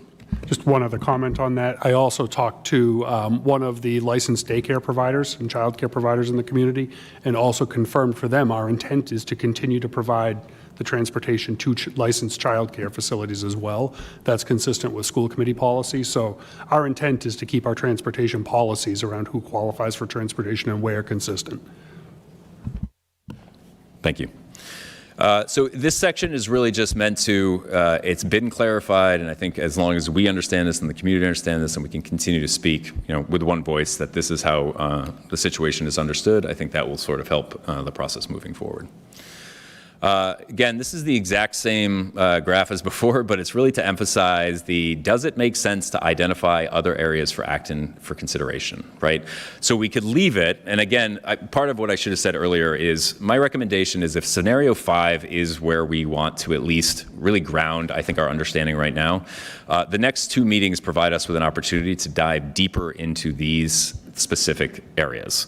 So in terms of thinking about the Blanchard zone, again, there is about 100 kids that need to move to Blanchard. And I think what's important for folks to understand too is, I'm going to really be deliberate here. The plan needs to outlive the next 6 years, right? So regardless of how people feel now about their kids moving, 6 years from now, this situation still will remain. They won't have kids that have to move anymore. And so the situation has to be sustainable in that regard. Then separately, there is also a decision point about how do we manage the current students and their experiences now. 2 separate conversations. So that's one of the reasons why I'm saying scenario 5, scenario 6, scenario 10, whatever the case may be, is going to be impacted by this specific decision, irregardless of if kids are currently there or not. So that truly has to be made, because no matter what scenario I put out following this, people are going to be mad at this. And so you all, I think, need to really kind of establish how you want to approach this, this going forward. And it would really help me in terms of finalizing that last scenario. Okay, in terms of the flex zones, we did ask on this last scenario, and again, I'm sorry, the last survey. If you're interested in how the other survey questions played out, please go down below into the appendix. I just didn't want to spend time kind of reiterating that. But basically, one of the interesting pieces that I was interested in was understanding where the community felt was an important piece of when we're defining a flex zone. So I'll sort of I won't beleaguer this or read it, but I'll show you right here in terms of the highest numbered support was the sibling preference, which was ensuring all children in a family attend the same school. I took all of this input, I took some of my own research and my own thinking, and I took the opportunity to sort of develop what I would call a draft set of draft set of definitions when it came to the flex zone. Again, this is something you all have to, I think, grapple with and then come to a decision and agreement across the school committee yourself. But for those that are listening, what I had sort of suggested, especially given some of the feedback I had, was that our flex zones are specific geographical regions that will only apply to students living within a specific designated region. I will say that region can be the entire Acton-Boxborough area or not. It can be anything you want it to be. But it's a definition in and of itself. Apply only to new students, those entering kindergarten or moving into the district, have a designated base school, only may be activated when a school reaches 95% capacity. Now, I would like to say, especially being from the military, there's a difference between may and shall, right? So may, even if a school hits 95%, the district could choose to not implement it. Ensure all children within a single household attend the same campus regardless of zone flex status. Be utilized to maintain a diverse mix of student backgrounds across all campuses, preventing the concentration of disadvantage in a single building. And then be subject to an annual review by the school committee to adjust for evolving neighborhood demographic trends and neighborhood flips. So again, this cannot be, I think, a stagnant zone, but more one that kind of evolves with the district as a whole. Again, I don't expect you to decide on this tonight, but I do feel like, and again, I can be the one to facilitate, or you all, whatever you want. These are the kind of meaty conversations we need to go into in terms of the next meeting. And then finally, implementation. When we think about implementation, and this is, I think, an oversimplification. I had a conversation with the superintendent earlier today, and in retrospect, I wish I could have changed this slightly, but from a broad perspective, right, when we're thinking about just implementation, everybody can move all at once. You can establish grade legacy enrollments, right? I just want the 6th graders to stay where they are and move forward from there. Or you could have geographical legacy enrollment. I would also say, too, I think given the unique nature of Acton-Boxborough, there's other different types of policies, regional policies, or thinking about how towns are sharing that we could also implement as well. This is really left to our own imagination and devices, but it's something, again, that I think we need to codify so that people understand it when we're going to vote on the scenario, because people but people will conflate the two options, and that kind of prevents and makes for a very difficult decision as we move forward. All right, so I kind of blew through that. I apologize, but again, just to restate, my suggestion would be next meeting I do not come with a scenario 6, but I come with let's talk through the flex zones, the Blanchard zone expansion, and the implementation plan to codify those before getting to the final scenario. Any questions?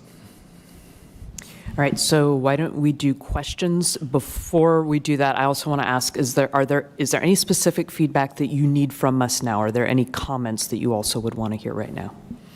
I would appreciate your thoughts on how you want to use the next 2 meetings. That would be helpful. Okay, so let's do a round of questions first. 1 round of questions, and then we can have that conversation and see where we go from there. Who wants to start off? Start here, Lisa. Thank you so much for all of the work that you've done. There's a lot, and you did lay it all out in such a clear, concise way. It made it so easy for me to look at everything and understand it. So that was great. Obviously, scenario 5 stands out as, the golden child here with, it's checking all the boxes. I really appreciated having socioeconomic status and special needs and all of the different ways that we're, making sure that there's balance throughout the buildings taken into consideration. So that was really important. I just want to note, not for you, but just for anyone listening and watching, that the reason that there's a difference between the upper and the lower for each of the schools is the fact that we've seen this major shift in enrollment over the years. And because of those changes, that's resulted in a higher number of limited English proficiency students and lower income. So that's just an aside for anyone listening. The question that I had for you is when I was looking at scenario 5 and ways to possibly tweak it, I appreciated the blue and the red and the different ways. So it looked like red could be used independently to satiate that requirement for having higher utilization of Blanchard. The question that I have was how much overlap is there between that and that area that's experiencing high growth? Because it looked like in the map that it was in a similar area. And then, so then that kind of begged the question that if just that red zone was chosen instead of blue because I just want to voice the fact that I'm a proponent of having those walk zones. And if several parents are saying, hey, no, if I'm in the blue and I would want my kids to walk or ride their bikes or whatever to school, I'm a proponent of that. So just with red, would it require, if that was used independently to bring Blanchard to 96 utilization, would that require a shift in the other lines? And would that impact a lot of those numbers in terms of the demographic balance? Excellent question. So in the appendix, you'll see that we broke out each region and tried to give you a color or flavor in regards to how their enrollment is changing.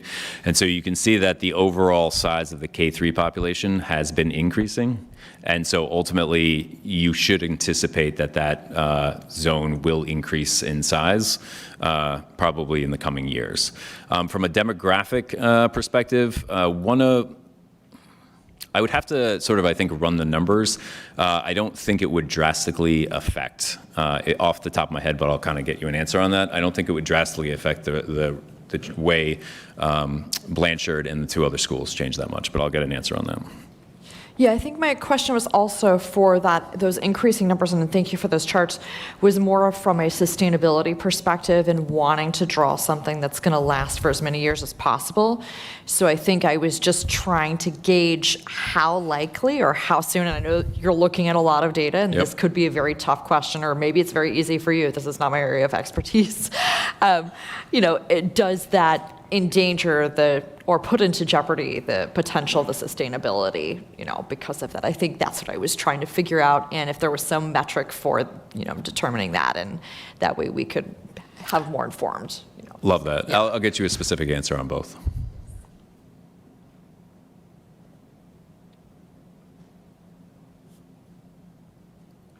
Wanted to give you a second to write. Oh, thank you. I'm sorry. To get your thoughts out. Your desk wobbles a lot, and so it's like, yeah, no, thank you. Please. So I appreciate this very comprehensive packet, and I agree with Lisa that I am also leaning more toward, tweaking of the option 5. One concern that I do have, because I feel that a lot of parents who are within the walkability of a building feel as passionately about that as the Boxboroughians do about being able to go to Blanchard. And so what I would love to see, because even that red zone dips a little bit into a walkable area. So kind of what I'm wondering is if there's any flexibility where we'd still be able to have something comparable, but going up north where those kids are most likely going to be bused or driven anyway because it's completely not walkable. There were a couple of census blocks, and I know that the most, like if you go to the slide that shows the different census data, I think it was the green census data. So there's sort of a little bit, I wonder if there's some opportunity, that first white one, and then maybe dipping up into the larger green one that's along the upper border of Acton. If that could potentially be comparable, and then, because I feel more protective of keeping our, walkable areas. Totally. The issue I might have with that, hold on one sec, is that the one? Yeah, I guess.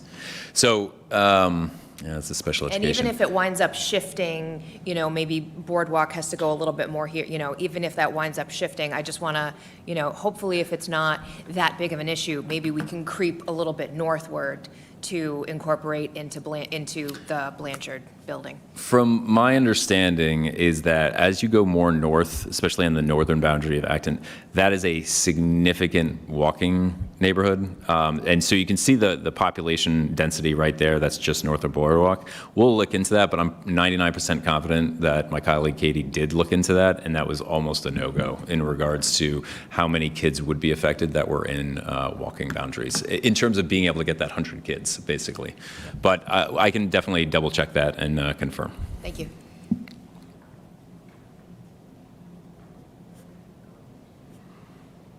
Thanks.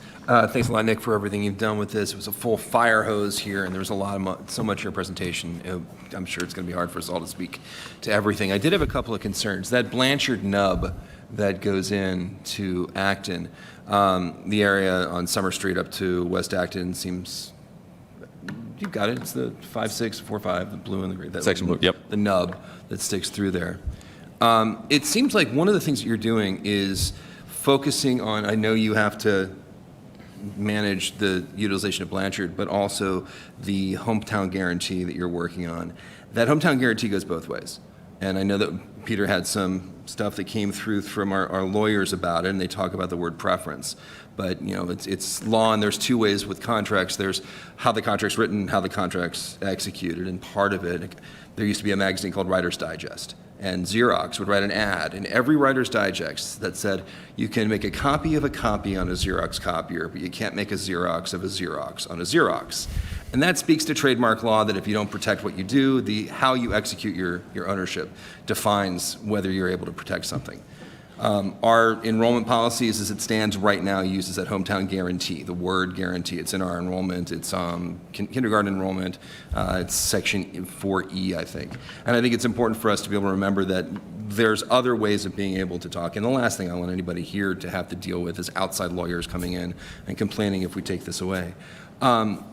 So I'm curious about trading the respect for Boston or for Boxborough's guarantee with the respect for Acton's guarantee and how we manage that. A couple of we talked about walkability a bit, and there's a difference between the way the crow flies and the way that it's safe. And I don't know if you've had a chance to be able to explore our roads and see the difference of what it's like to be in these areas, because I think that could be really helpful to inform what's going on. The north-south versus east-west. Had some calls from some people in the community who were talking about how north-south is how the state recognizes us with our representation. And that representation of north-south, basically on either side of Route 2, has some contiguity that is beyond just the district. And I don't know if there's a way of being able to implement that as well. It seems that that's aligned to our representation. And of course... Can you, build out that point? So Route 2, the red line that goes through there, North Acton and South Acton have different representatives in our state legislature. Oh, right. Oh, okay, and that's so what you mean. Got it. There's outside legislation, the outside representation, which, again, could cause issue. And I know we had a number of folks come in here tonight, and we've had a lot of emails, and I know we had a lot of conversations at Stop and Shop, and everybody's really talking about this, about the trade-offs between demographic quotas and the current kind of life patterns people are in. Could you speak to some of the concerns? You were here earlier, and you heard some of the people. Could you speak to some of the concerns they've had about this that we've talked about as you're dealing with all of this? I think that'd be helpful for the community to hear how you're reacting to all of the conversation that's going on. Yeah, let's see where to start.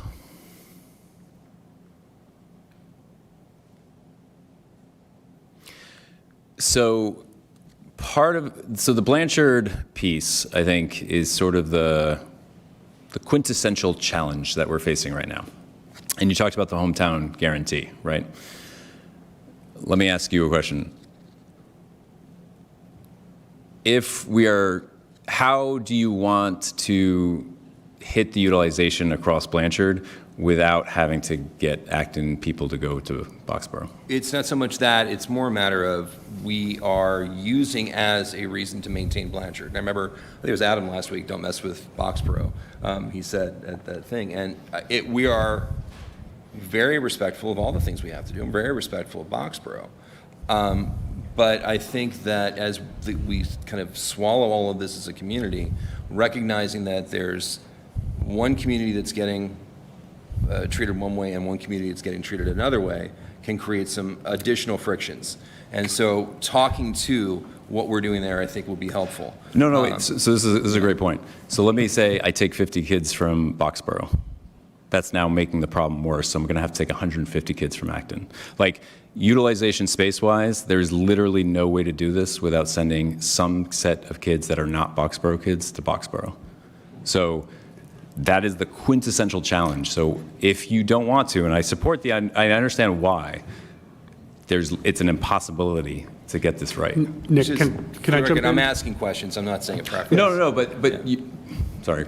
So I've actually been thinking just about that, because I think one of the things I've been thinking about is how do you create policy in a way that can apply equally and fairly to both communities and not inadvertently only apply to one and not the other. So I actually have an idea that around implementation that I want to get your feedback on tonight, because it comes with potentially a partial solution to that and some of the feedback we've heard, but it also carries implications. And so I actually had intended to bring that up, but I wanted you to get through this presentation first and then come back to that idea, because I've been thinking about the same thing and I've been trying to reconcile how do we work through that. So. Well, I think there are a lot Yeah. of policy things we need to figure out. Like the flex zone stuff, thank you for the stuff. That's a policy thing we've got to figure out. We haven't defined it. Right. We haven't defined what it means to be a flex zone or how to manage it. We don't have a governance around it. We need to do that. How do you appeal it? And that's, I appreciate those pieces. But let me just, So I'll continue. actually, I'm going to jump in here. Let's let Nick, you gave 3 questions. Let's let Nick work through there and, I asked circle no through the question. rest of the group. No, but so this is the problem, right? Like your question is there is no possible answer that will work. A set of Acton kids have to go to Blanchard. Period. End of story. If you say all Acton kids will go to Acton, all Blanchard, Boxborough kids will go to Blanchard, you will be operating over 100% capacity in your boardwalk and Park Damon schools. I cannot, there's nothing I can do. So for the community that's listening, I am sorry. We are in a constraint environment in which some set of Acton students have to go. Period. So to that point, when we think about this, and this is one of the reasons why back last meeting, I had asked you guys to please, please, please prioritize the decision points. Because at the end of the day, and this is for the folks in blue, right? I need to balance utilization. Is utilization more important than walk zones? Yes. Is walk zones more important than busing? I have my opinion. My opinion doesn't really matter because it's really the school committee and the community's opinion that matters on this.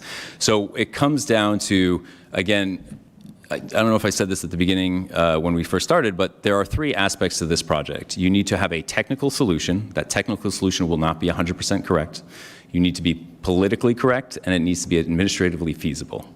Okay? So at the end of the day, from a political standpoint, it comes down to there are those who are feeling sort of the pain in terms of having to move, and then there are those who are not. And that creates challenges. And I respect that. And so part of my job is to provide you with options that are not perfect in terms of that technical solution, but that still achieve what we're trying to accomplish to the best of our ability. So one of the reasons here, which I'm providing you, and I think you kind of nailed this, is yeah, I can give you good reasons on why red should be chosen or why yellow and blue should be chosen. In the end, it's 6 one way, half a dozen the other. And I don't mean to add any insult to that in terms of the parents and the families who are living there, but at the end, it comes down to, is the walk zones of the people in the blue zone more important than the people in the red zone who have to get bused? I don't know. That is an impossible question that I'm asking you all to answer, and you're going to have to answer. And so when it comes to thinking about how we're approaching, again, those trade-offs, it's a little bit of this and a little bit of that in terms of trying to eke out. Again, I kind of go back to the decision points here. We're not ever going to have a situation where it's all yellow, and I'd rather have a lot of greens and a little yellow than all reds. But we get to the point where sometimes the voices of the individuals who are being affected sort of have that, and then they kind of play that out. So I would sort of tie it out in that regard where, yes, we are trying to make the best of a almost impossible situation. And so these decisions, like we had talked about before, specifically with the flex zones and specifically with Blanchard, need to be decided upon by you all, and then that will help really, I think, frame the scenario. In terms of the north, south, east, west, part of what I heard from you all was, we don't want to affect housing costs, right? In my mind, this splits everything down the middle, and so there is no one way is better than the other, and so that to me is going to really maximize that. If you go north-south in terms of the different zones, I think you could very much see a bifurcation of your student demographics across both schools. And then finally, and I liked, because I had a chance to talk with the superintendent about the attendance policy, I will say this, the attendance policy I think is a good way to alleviate concern for existing students. This problem will be here in 6 years. So you're going to have to figure out a solution with the Blanchard sort of zone that is sustainable going forward.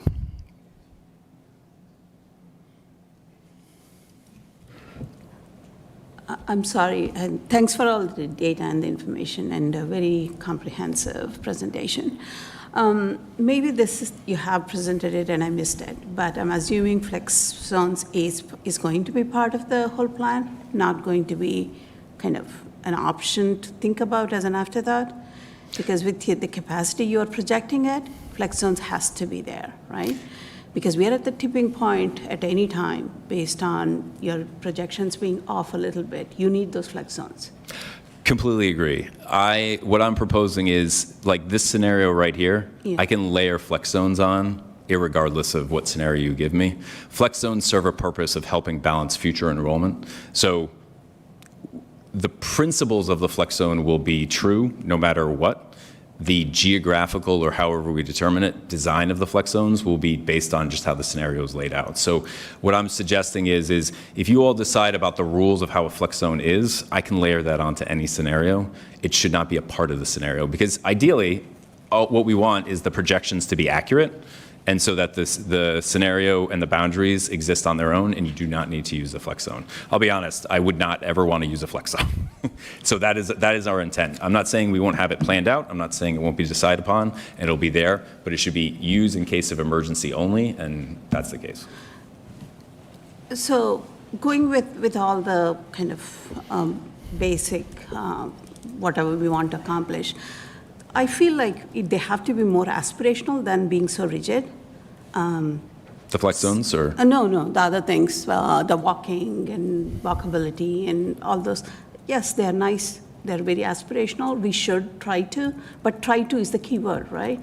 I don't think we should be so rigid that it ties the school completely down to stick to. I mean, here you have, like you stated, we have constraints. We have budget constraints, we have constraints. And then there is this, the sway based on a shiny new school. That is really at the back of my mind. It's like, why is everybody going for a shiny new school? Does that improve a student experience? And that's what really is kind of driving a lot of this. I want my kid to walk to school because my kid is close to board. Maybe not everybody is saying that, but that seems to be the way things are going. And that is really very concerning to me. I'm stating it very blunt. That's really sad. Thank you. Thank you. It wasn't a question. No, thank you. Glenn. Thank you for this, and for all the engineers who live in Acton. Those who took a statistics class are having a field day just listening to this. So I'm having a great time in this. Regarding the part, so when you say that the plan needs to outlive the next 6 years, that's one aspect, and then separately there's like the managing the right now. So I am very glad that we're prioritizing utilization rates. I'm personally not really comfortable voting for any plan that has any of the schools have a utilization rate below like 92%. Like that, to me, I feel pretty strongly about. And regarding the flex zones, that seems like probably the most complicated aspect of this entire thing. Or there's a lot of complications here, but like that, even I'm kind of like, geez, and I'm scratching my head over that. But I do remember that you said last time that the plan has to be able to sustain itself without needing flex zones. So when we think about how we can set this up in such a sustainable way that maximizes utilization rates, balances out the diversity that is crystal clear, that is a top priority for this community and this committee, can you just expand a little bit about how exactly we could set the architecture up of this implementation in a way that having this in over the next 6 years is more effective? Does having those flex zones as like a, in case of emergency, use flex zone, would that help with making it more adaptable to things that could come up over a 6-year plan? Is there anything besides flex zones that would increase the stability of that? I know you mentioned the not using satellites is also probably beneficial for that in case kids get moved around a bit.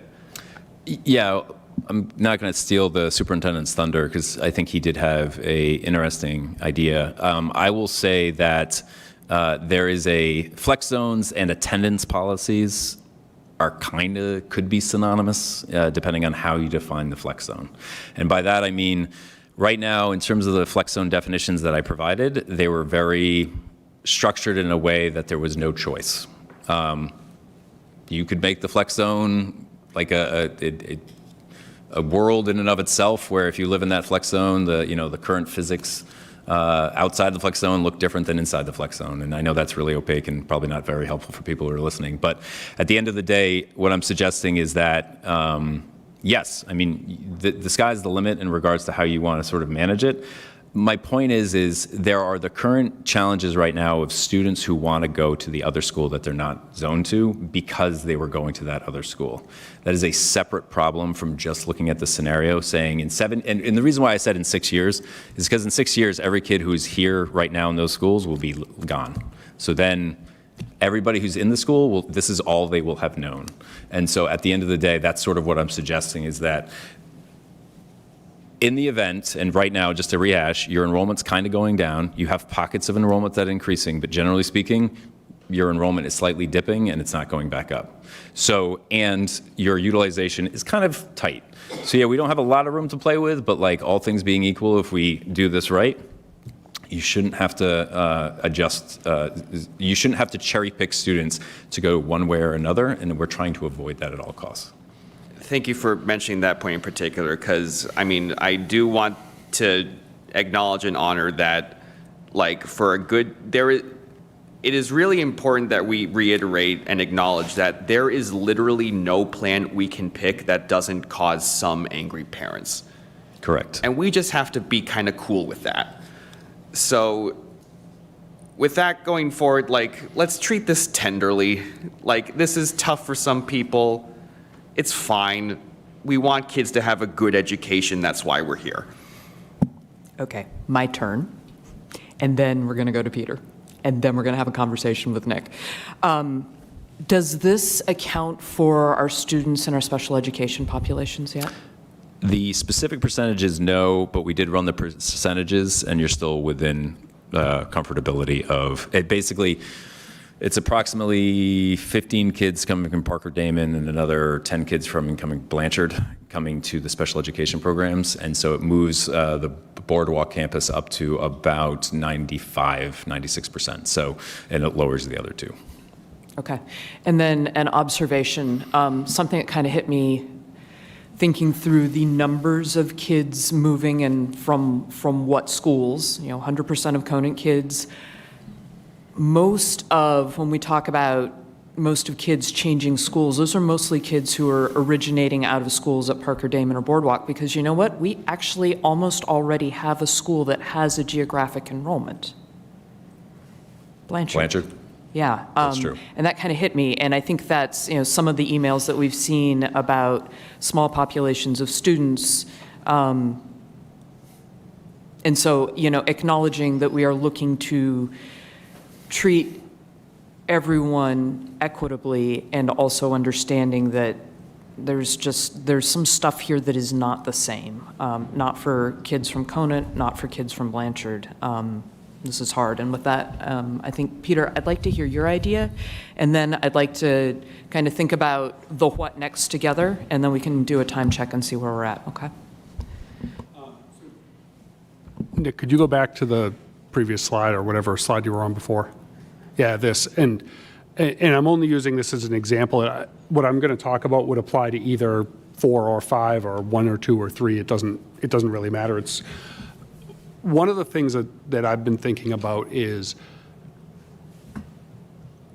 and I'll preface this by saying I can't solve every problem in all of this, but one of the unique elements that is different to me, at least, and I think what I'm hearing from the feedback from the community, is it's different to be zoned geographically within the same town, right? Like there's a boundary between Boardwalk Campus and Parker Damon no matter what we do, but that boundary feels different than the town boundary between Acton and Boxborough. And if you are, we heard very loudly from Boxborough that they did not want to be forced to attend an Acton school, right? And we heard that early in the process when we eliminated option 6, and we've heard it since. And then similarly, though, what we've heard now is people living along that boundary who might be in Acton, that idea of being forced now to attend school in Blanchard, I think, sits the same way. And from a how we implement policy perspective, if we, whether intentionally or unintentionally, create a policy that treats the two towns differently, that has a different feel to it. And so that's something that I've been trying to play with. And one of the thoughts I had would be to think of this more as like a controlled flex zone from an implementation standpoint, not a geographic, because what Nick said is correct. And this is what we talked about back in December with you, which is in order for this math to work in a geographic system, there are too many students from Acton that can fit in the Acton schools, and some will have to go to Blanchard. Over time, we have naturally established some of that equilibrium through the open enrollment model that we have, right? And that has been the case, and that's how we balanced. In addition, we're also closing one of the Acton schools, which drives the urgency of that to a higher level. One of the things I was thinking about would be if we have knowing that the town, I'll back up, not knowing anything. If we want to believe that the town boundary is a higher priority than any other type of geographic boundary within a town, one of the things that we could consider doing would be to employ some type of an open enrollment on a cross-town basis. So there would be an opportunity for students who are living in one community who may want to attend school in another community to provide us with that information in order to help balance kind of the cross-town piece of this. It will not, I don't think, solve the entire problem of that geographic area. It could mitigate it to some degree. And the reason that I'm thinking that is if you had an order of priority, and Andrew and I have played this out, and I played it out with Nick, and so that's why I'm brainstorming here. If we did something where we surveyed families and said, like, for the students in Acton, maybe we even start with just who already attend school in Boxborough, and students in Boxborough already attend school in Acton, or we could open it up further than that. That would be for discussion. Who is interested in attending school in a crosstown scenario so that there's some level of choice to that? Additionally, if you are in this one, I don't know what we call it, the area of Acton that is zoned to Blanchard on this screen right now, you also could share with us your priority to remain in Acton. So we're staying true to this idea of priority in the regional agreement. And then what I would suggest, the way we would work about this is we would prioritize students who want to remain in their town. We know from an operational standpoint, if we place the students from Acton who would want to remain at Blanchard first, that actually frees up space in our Acton schools. The second order of priority, if we prioritize hometown, would be to place students from the enrollment bubble here, enrollment nub, is that what you called it, in Acton. They would be placed into I would propose the geographic zone, which would likely be Boardwalk. And then you would be able to open it up to any additional Boxborough students who may have wanted to attend school in Acton. I think it would be likely that Boardwalk would end up being full soon because of that geographic consideration that's up here. I'm pointing there and you're looking here, so I apologize. But for the students, I think Boardwalk would likely fill up, but I think Parker Damon could end up with some capacity. So if there are Boxborough students who want to attend school in the other town, if there's space at Boardwalk, great, we could do that, but if there's space at Parker Damon, we could also do that. I think there are this is in the relatively early stages of trying to play it out, but it would help alleviate some of the feeling of being assigned crosstown without any type of choice to it. I think the one caveat that I want to get your feedback on, that there's going to be a trade-off with this. In order to proceed with something like this, people have to know what the geographic boundary is, and they have to know what the flex zones are and things like that. And then we need to be able to ask them who's interested in being considered for this, right? In those limited circumstances. There's some period of time between the time that we set the geographic boundaries and we confirm what schools people are going to. That actually, it just takes time, right? And it's not about workload, it's just, we have to communicate. There's also some period of time that we would need to then open up a survey for the families in that limited set of scenarios, and they would need to respond. And then there's some period of time that it would take us, let's assume all 100 Acton families who currently attend Blanchard want to stay at Blanchard. Let's assume that there's 80 potentially Boxborough families who want to continue to go to school in Acton. I think it might be lower, but I'm not sure. And then let's assume that there's some subset of this population that also wants to be considered to continue to attend school in Acton. Let's call it 40 families or something, 50 for that sake. We would then have to process those 200 and change families and figure out how to match that up best by grade, by families, all of those nuances, and then communicate that back out. The challenge would be class placement can't actually start until after that's done. Because if you start class placement before that, you actually run into the problem where now all the classes that our educators thought they were placing kids into are now disrupted, and you end up with imbalanced classes again, or when we thought we were thoughtfully placing kids into cohorts, now those cohorts get blown up to some degree, and I think that could be frustrating for families. I think realistically that's probably a 4-week process minimum, unless we only want to give families a few days or a week to respond to that survey, and then we want to try and rush through it. I just think realistically it does push our class placement process out by several weeks. And if we get into late May and early June, I am worried that we would start to take our educators' voice out of the class placement process, our current educators, because of all of the tight things that are going on for educators at the end of the year. So I don't want to, I haven't had time to play it out fully, so I don't want to overcommit right now. But what I'm looking for your direction on, is this idea worth pursuing and trying to further develop, right? Or for whether it's political reasons, any of the reasons that you feel it's just not worth pursuing or uninteresting or something like that, just let me know, because I don't want to spend a lot of time trying to play out how this could work and how we could get the timing of all this to play out. But that would be my idea of how can we try to create the fairest policy that can apply across both communities. Can I just chime in for 2 seconds? And I know you will. 2 things. I'm recommending, to build on what Peter just said, this is like just given the time, this is a really good conversation for our next school. Like, we can extend this out to have a broader conversation and we can come up with other ideas. Peter's idea, though good, is not, I'm just going to say, not 100%. There will be people who are going to be stuck moving. And so I just want to emphasize that don't be fooled in the idea that this is going to solve all of our problems, but it could solve half the problems. Lakshmi.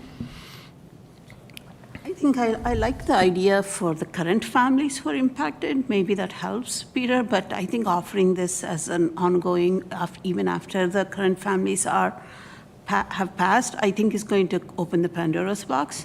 Because what happens if a kid from North Acton chooses Blanchard? That kid is going to sit on the bus for an hour or so.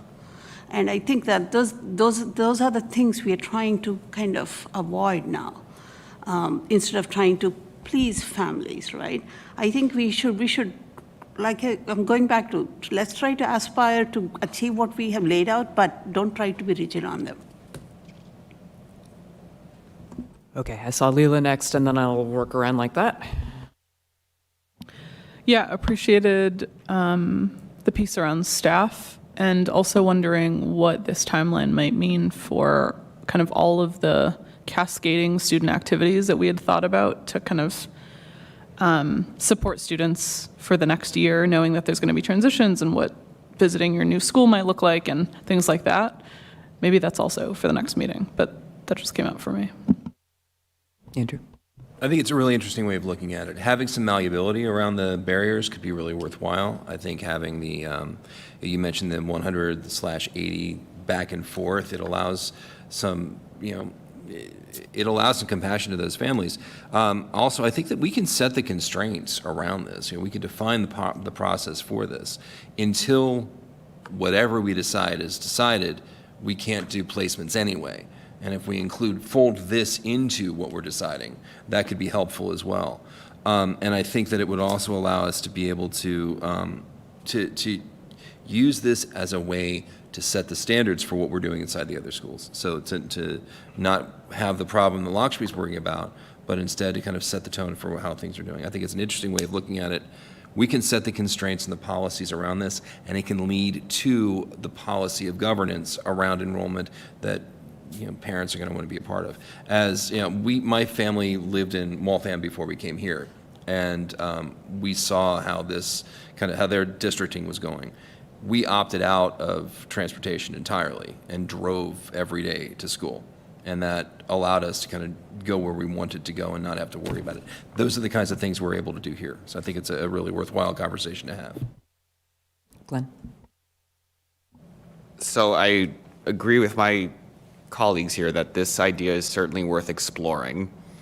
I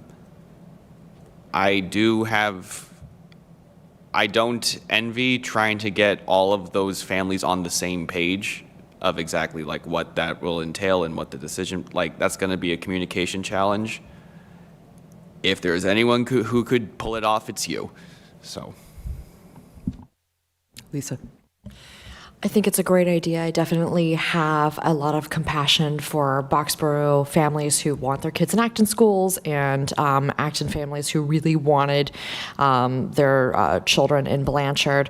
It's interesting because I'm looking at from the last meeting, February 26th, there was an enrollment update, and so thank you for that, Andrew. And 101 Acton residents attend school in Boxborough, 88 Boxborough residents attend school in Acton.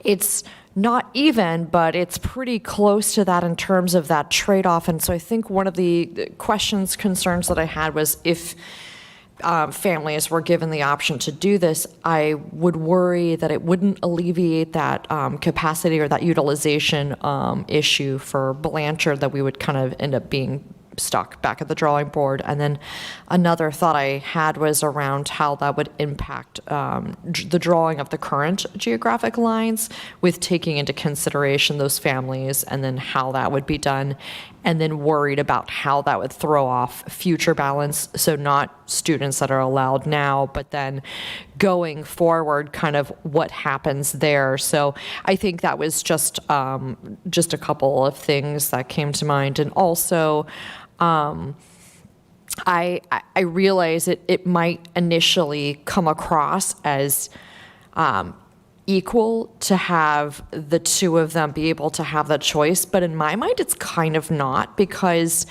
if you're a Boxborough resident, getting to be in your town, has been stressed by many town members as a priority, and I think for Acton families to be able to have the option to do so or not do so, if it alleviates, an issue, I think those things are kind of on even playing field. And I just, I guess what I'm getting at is just allowing them to trade might not really be even, because it's, I don't know. I'm not doing a good job of explaining it, but I feel like it's giving Acton families the choice to go to Boxborough is only because it solves a problem, and there are many who want to do so. But my guess, Nick, when you bring Blanchard to 96% utilization, you're talking probably about, 24 sections? Well, to talk about it in the terms of enrollment, but I hear where you're going with this. Currently, Yeah. Blanchard K6 has 400, my eyes are going, 53 kids. Right. To make it at 96% for any scenario, you have to get it up to 530. So to your point, and I say this in the context of you don't want Acton and Boxborough to be a one-for-one swap. You actually want Boxborough to say, I'll stay. And you want the Acton kids who are going to Blanchard being like, oh, I want to go, and then alleviate the concern. But to your point, because I'm plus-oneing everything you just said, you still have to send kids that aren't going currently, and you still have to have a zone to where if all the parents are like, nope, don't want it, then fine. The math will work itself out. That's why I like the policy, and I think it can alleviate some of the tension now. And we had talked about, too, it's one of those policies that can have a 6-year time limit, because then you can basically say, well, let's revisit it after 6 years. But the scenario is going to be the scenario, and it has to live on its own without the flex zone. And that's what I sort of meant. Lisa, I think one of the reasons I picked the order of priority I did was that you place Acton students at Blanchard first who might want to go. That frees up space in the Acton schools. You then place the Acton students who want to remain in Acton to the capacity of that. And then the only time you can open up any space for Boxborough students is if now the Acton schools have additional capacity. So that was my thinking around that, was it allows for some of that disequilibrium that we need to happen. Got it, with some sort of cap in mind for if, whatever it's set at for either building, if it reaches a capacity, whether it's like 98 or whatever it is, it's 96, whatever it's set to, saying, okay, once we've hit that cap, and then having those different levels or stages of, priority. Yeah, what I know from having worked with Andrew around open enrollment, worked with Marie for however long I've been here, is anytime you do open enrollment, there's a messy process, because it's not just about any one student who wants to move, but if they have siblings, there's considerations there, that also can impact who can move and why. And, you could run into a scenario where, you have space in second grade at Boardwalk, but you don't have space in sixth grade. And so now you have to talk to the family and say, we could only place one child, but you can't have both. Do you prioritize having both together, or is it only one child moving?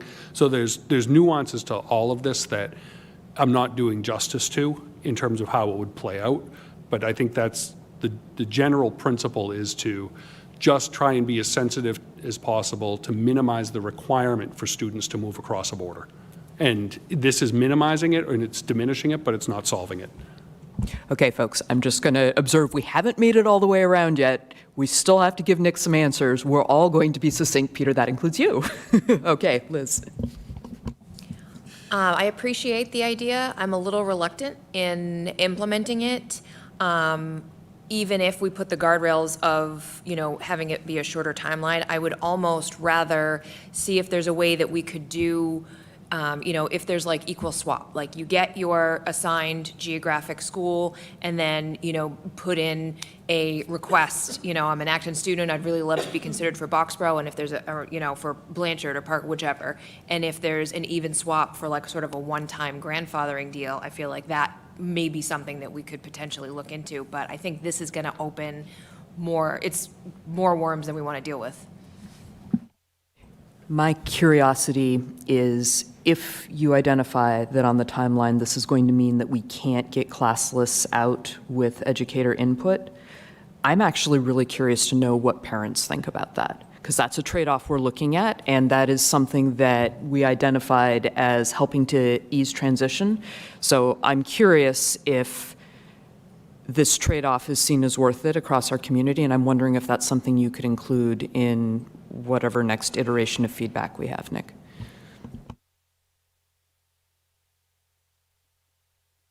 That'd be a good parent webinar comment.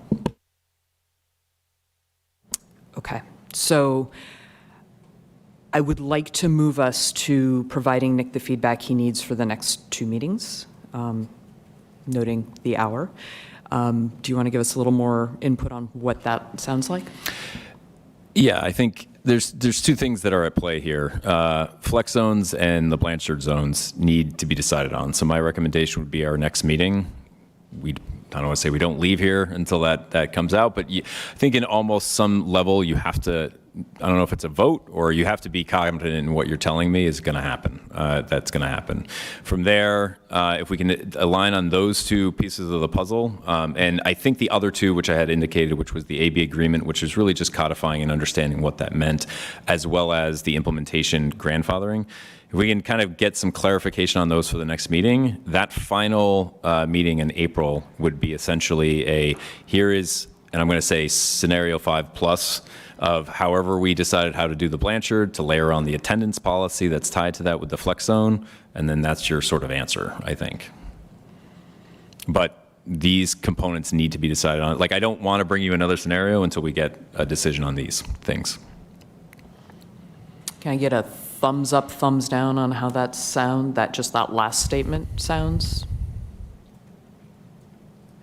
I'm seeing some thumbs up. Anybody have serious considerations that they want to see otherwise? Liz. Just thinking about like where where we'd be choosing for Blanchard, just like percentage-wise, do you think that there's any scenario where you go and you're like, maybe we could do something where we take out sort of that blue zone and have something that's a little bit north or a different area? Just wondering how feasible that seems.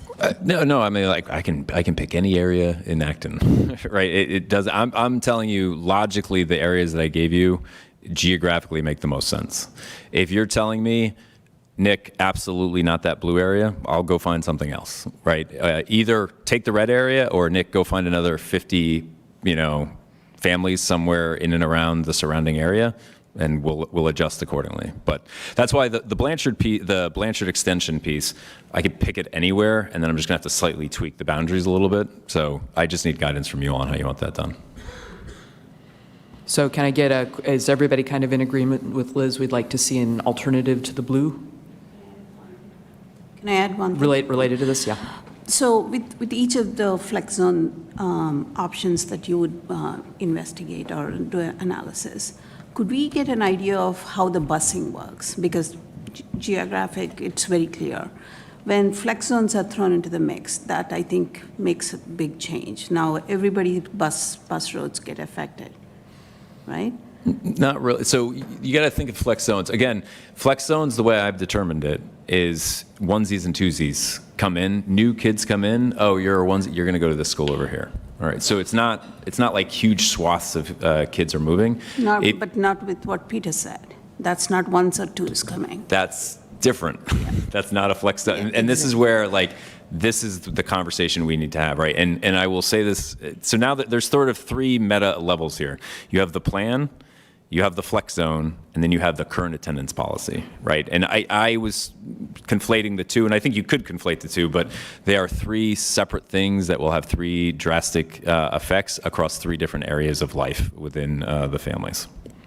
So to answer your simple question, no, flex zones, I don't think will have a drastic effect on transportation.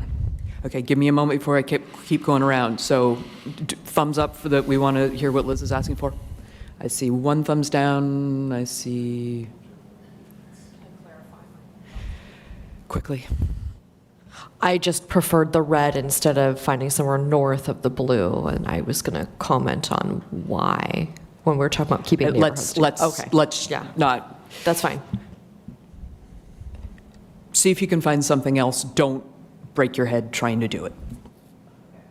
Continuing to work around this way. Andrew? Flex zones are really undefined in our conversations. Nick has a definition he's offered. He's determined what it's going to be. We haven't defined what it's going to be. Andrew's got a thing he'll need to do with it. And I didn't mean to call you out. You're safe. But the policy around flex zones seems to be something that needs more debate, more discussion than we have time for in our meetings here. And I almost think because it's a policy, it should be part of policies sub that has that. Because there's so many components to what we have to come up with, and to come up with just a common definition in order to make a decision, I don't feel like we have enough data, enough information, or enough opinion to be able to make that clearly for us. So I would suggest we have some way of being able to fill that definition of flex zone into something more concrete. So certainly our enrollment policies will go to policy sub to get rewritten once we figure out what it is that we're doing. You're saying that you want the definition of the flex zone flex to go to zones have been a policy couple. sub? The flex zones have been defined a few different ways. And even when Nick put up his bullet points, the last one kind of says, and it could be anything. I think that we've not come to a decision as to what we mean when we talk about flex zones. Even the onesie-twosie thing that you were mentioning, or whether it's a geographic area that can be flipped out along that last bullet point on annual review. How do we approach flex zones? The flexibility of the zone is the flexibility of the district to manage the enrollment of the children, the students inside that area. Some folks hear flex zones as in I can go either way. Some folks hear flex zones as in I'm gonna go to this one and I'll stay there forever. We haven't defined it, and I think by not defining it, we're doing a disservice to the discussion. So am I hearing you say that's probably a March 19th, I think, is our next meeting? March 19th discussion, because I don't know, do you meet before that? Policy meets on the 13th. Is it helpful for you guys to take a first dive on that? What does policy sub's agenda look like? And I don't know if it's policy sub that should. It just feels like in the way that we add additional depth of our conversation inside our subcommittees, we would need to have some kind of internal-based additional depth and definition for these things. Because we haven't. And a lot of the stuff's been presented to us, which is fine, but we haven't come to a decision or a definition internally. I think it's important. So can I what would be the ask? So I think the ask was to take what is proposed up here and have a more in-depth conversation, since we have this challenge of, we have to do this following open meeting law. Can a subgroup work a little bit more on that? There's time, I guess, when we're saying what we're talking about, is it really around defining flex zones or about what Peter sort of has floated initially, or both? We're talking about what do we mean? What does flex zone mean to the committee, to the district? And just to have a set definition of it, because I don't think we have a set definition of it. Got it. Yeah, sure. Leela, what would you like to do with this? So chair of the policy sub. I'm not opposed to having the conversation in policy sub. My concern, hesitation, whatever the word is, I don't know that I have a sense of enough of a sense from 11 members of our committee to take it to policy sub and be able to have a substantive conversation to come back to the full committee with something that feels helpful. That same hesitation is what I have when I'm looking through this. It's like, we don't have a definition. How do we find it? Is it policy sub? Is it something else? Is it Andrew? Is it what? And I just feel like until we have that, we're not fully able to make a decision on anything with this. We have to have that decision made. Can I chime in? Yep. That's one of the reasons why next meeting, let me come and help you define flex zones, the attendance policy, and the implementation plan. Sounds good. Could you provide us with some reading material ahead of that so we can come prepared for the discussion? Yes. Okay, Glenn. I'm good. Lisa. I'm so sorry. I just want clarification. So are we asking him to change like the red, blue, and green that were below that we were thinking about could be included in Blanchard and like look at other areas? Or are we saying we're still looking? That's not a flex zone, Lisa. So No, not for Okay. flex zones, but for redrawing or any different iterations. you That's went what I back. was asking. So I think we are asking if there is another option besides the blue section that would involve a bus ride instead of taking people out of a walking area. And it is okay for that answer to be no. Okay. I was just trying to be clear on what we were asking him to come back with, and I appreciate the clarification. Yep. Okay. Do you have what you need for the next meeting? I do, thank you. Okay. Awesome. Thank you, Nick. Okay, just for the public, so where we are, and I just want to kind of rehash this, is that we are currently on the March 5th school committee meeting. March 10th is going to be the parent webinar. We will be going through some of this together and answering questions specifically around, I would say, scenario 5. If possible, maybe a scenario 6 where we tweak some of the boundaries, but probably not. Then March 19th, I'm going to come back here and we're going to have a wonderful conversation about flex zones, attendance policies, and implementation plans. I will try to get some type of reading material and questionnaire and all that wonderful fun stuff. And then that would build us to leaving March 19th with a decision so that April 9th, I can come with a full package of a scenario that kind of works for you all.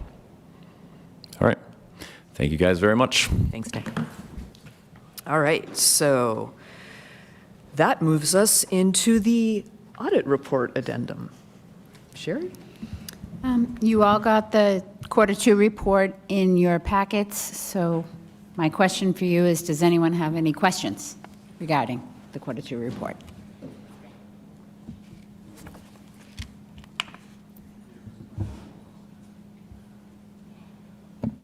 Never mind, I was looking at an old copy of an agenda. Sherry, thank you for going to the thing we're supposed to be talking about, Q2 budget. I see no questions from the committee. Excellent. All right, so let's move forward and let's talk about the AB Forward Transition and Engagement Task Force proposal. Kind of where we left this last time was, we like the general idea. We're trying to figure out what the format was. And Andrew, you were seeing JPTSO and getting some feedback. So the conversation I like to hear first about JPTSO and then kind of the group discussion about what do we think the format is, and then we figure out where we go from there. So we did have some changes since the last time. I want to thank the estimable Liz Falks for entering into the fray as co-chair of this, and she helped refine the document as well that you see today. We specifically called out within the document the addition of principals administration to the list of folks we'd like to be able to hear from and have involved in the efforts. We think it's important to be able to not only collect what we are, but also what we're going to be. We also placed a mid-year check-in in the school committee for progress, per what Peter was talking about, and did connect with the joint PTSO on this past Monday when we had the opportunity to talk a bit about this and a bit about things that they're looking to do as well. They've already been in the process of starting to collect the things that they do into a common spreadsheet.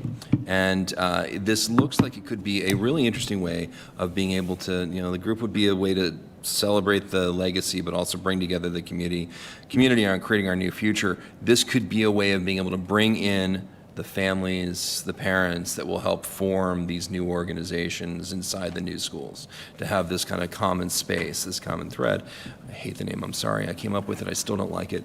This common space for us to be able to work together to point our new schools towards what they can be, to build a commonality around the cultures in the area, to be able to make sure that the conduit for parents to be involved is there through our PTOs when they form, but more importantly, to be able to remember who we are as AB. And so that as we go into the next phase. As to the format and other questions, I think a lot of that will come with the formation of this as we get the people together and start forming it. But we had great feedback from the JPTSOs. They are interested in being a part of it. Individuals in it have reached out to me directly. Many people in the community have reached out directly about how they could be a part of what this is. And it's amongst all of the turmoil that we're doing, it's nice to have something that's kind of creative and bringing people together. Liz, if you don't even think you want to add to it. That's a really great summary. The only other thing, just because I am a results-driven person, I'm in operations, is, sort of what I see coming out of this is one or a handful of events that we can, plan as the task force to bring the community together, and more so a sharing of values and of best practices in terms of creating our new school communities. Okay, so a couple of logistical questions here.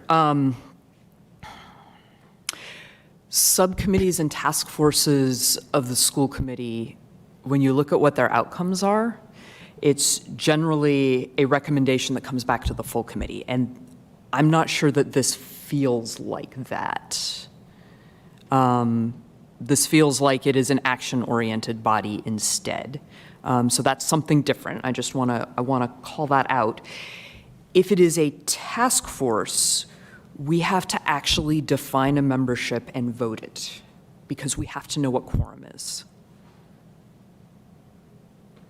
What's the because I brought this up initially as a subcommittee. You suggested it be a task force. What's the proper organization for this? Because it's something that needs to happen as we go forward. I think for the school committee's involvement in the next phase of this, the school committee should be the one that's organizing at least this group to come together and to kind of facilitate what we do there. We have to have some ownership on it, because it's the only way we're going to be able to build in. What do we need to do? What's the correct pathway if you think that there's something else? The other side of it is that we can create whatever we want because we haven't done anything yet.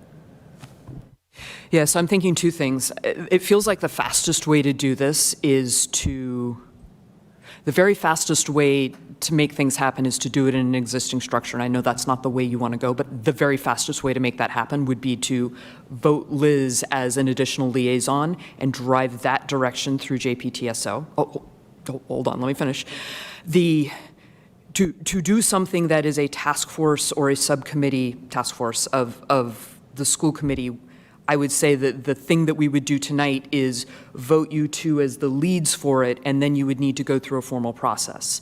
And so that would involve an open process for people to raise their hands and say they would like to be considered. What we've done with our task forces in the past is that we have recruited the people who have to be there. We've invited people to apply, and we have chosen them based on a rubric. We have also then gone out and found the people that weren't represented as well.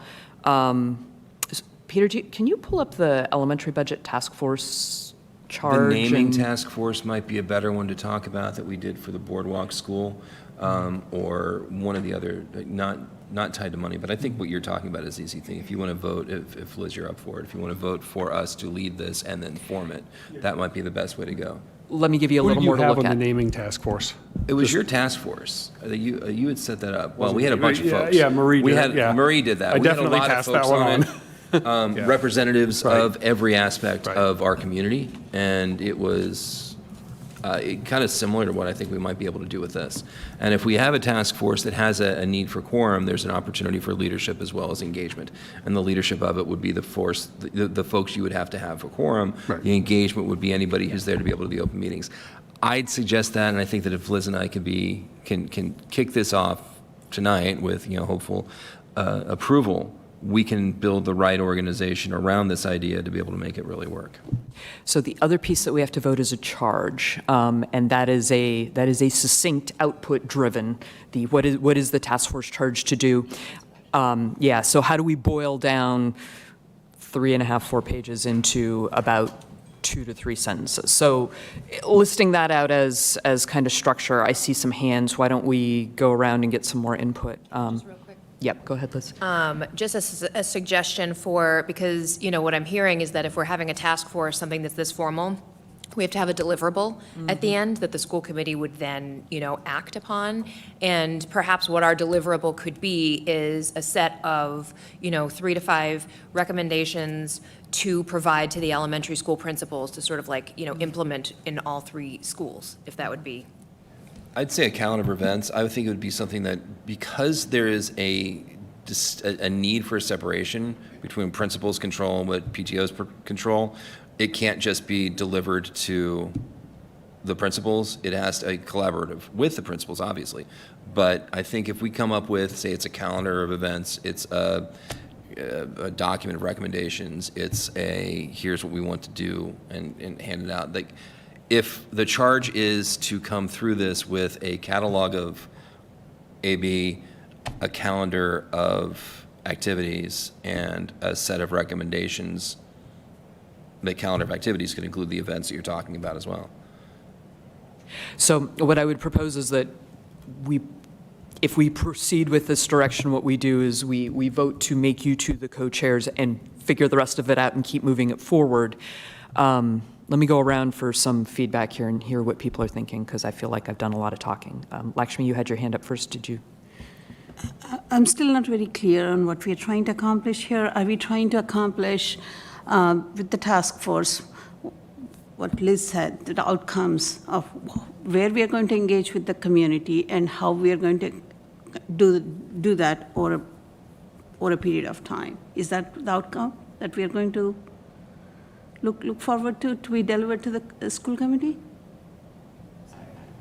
I'm sorry, can you repeat that? I was zoning out. What is the outcome of this task force? At the end, what do you deliver to the school committee? So the outcome and what we would be looking for, and I'm not going to lie, it does sound a little bit more like it should be, sort of the joint PTSO liaisons, and then sort of like, not school committee, but Liz and Andrew, run this and, really work with all the PTOs to, get this going, because we really want to create this sense of unity and start sort of a growth of these new elementary communities that we're going to have.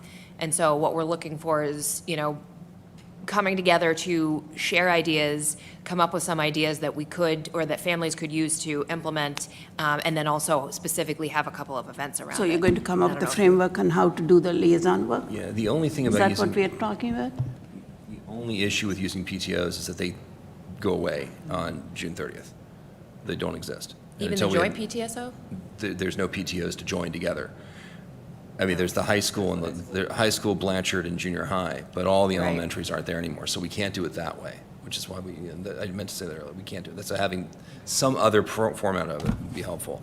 And Lakshmi, I think what we end up with is events, as Liz was saying, definition of what we do and what we have been as our legacy of cultural events inside of AB, and recommendations for what we want to do going forward.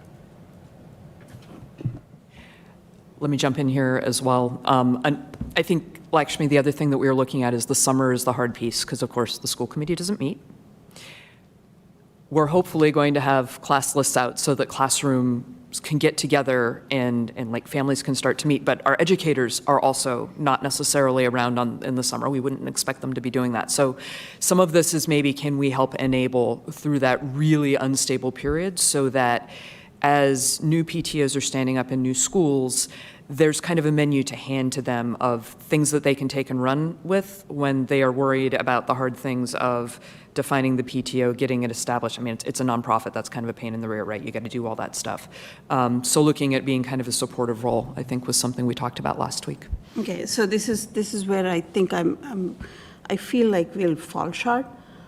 If the goal is to get the community engagement and the togetherness going, I think the vocal ones will be there. I don't know, I would like to see how you would reach out to the rest of the community. And I think that should be the goal. The ones who have been engaged will be engaged. So I think we need, if we want this to be truly an outreach, we need to figure out how to do that. Glenn. I have proposals for deliverables and outreach. So I think having a focus for the summer is good. One idea I had is that you could just have like a June town hall kind of thing. Call it a town hall, call it something else, webinar, whatever. Some type of community building outreach event. June, July, August, you have 3. Maybe broadcast it to ActonTV, YouTube, and then share stories, have a listening tour, and then at the end of the summer, provide some feedback for the school committee when they meet in the fall, saying, here's what we learned, here's what we heard. That's a relatively simple thing. Like on the document, it is like, I do think having some refinement, more defined, having some of the ideas more clearly defined within the limited scope of the summer with maybe like 3 big events and then like a synopsis. That seems like a reasonable sort of focus. That's one idea I had. Thanks. Lisa. One quick question. I thought did the PTOs finish submitting all their bylaws, because there was the wondering if they could do business as, or just change their organization name, or maybe I misunderstood that. Okay. All right. I just calling myself out. And then one of the questions that I had for the scope of work was just around those celebrating longstanding district traditions and practices worth sustaining. I really love the idea of, trying to carry the torch from some of the other places. I guess the only question I had would be if there would be room to allow for some of those newer traditions as newer identities are established and everyone has that opportunity to, families when they end up in their new buildings, to kind of build some of that too. So just making sure they had space for that. I think that's brilliant. I think it's important. I think we're evolving into a different district with this. And I think it's important for us to not only have a sense of who we've been and to be able to keep some of the things that made the kids excited about going to school a part of it, but also to look at new opportunities to do things and grow. Yeah. So don't think of this as, this group we're talking about may stop at some point next year, but don't think that the effort of building the culture and building the joy of education is lost. Yeah. One, I think my recommendation would be to approve some form of this to get moving forward, because I think every time we wait 2 more weeks, it's going to delay the impact of it. One thing that I would just ask is to think about how recommendations come out in a way that doesn't put the school committee directing the operations of the schools, right? And so how that, and I don't know how to do that right now. I've been trying to think about it but the intent of this is good and it's the right thing to be doing. And I just want to make sure that there's that one arm's length piece for principals.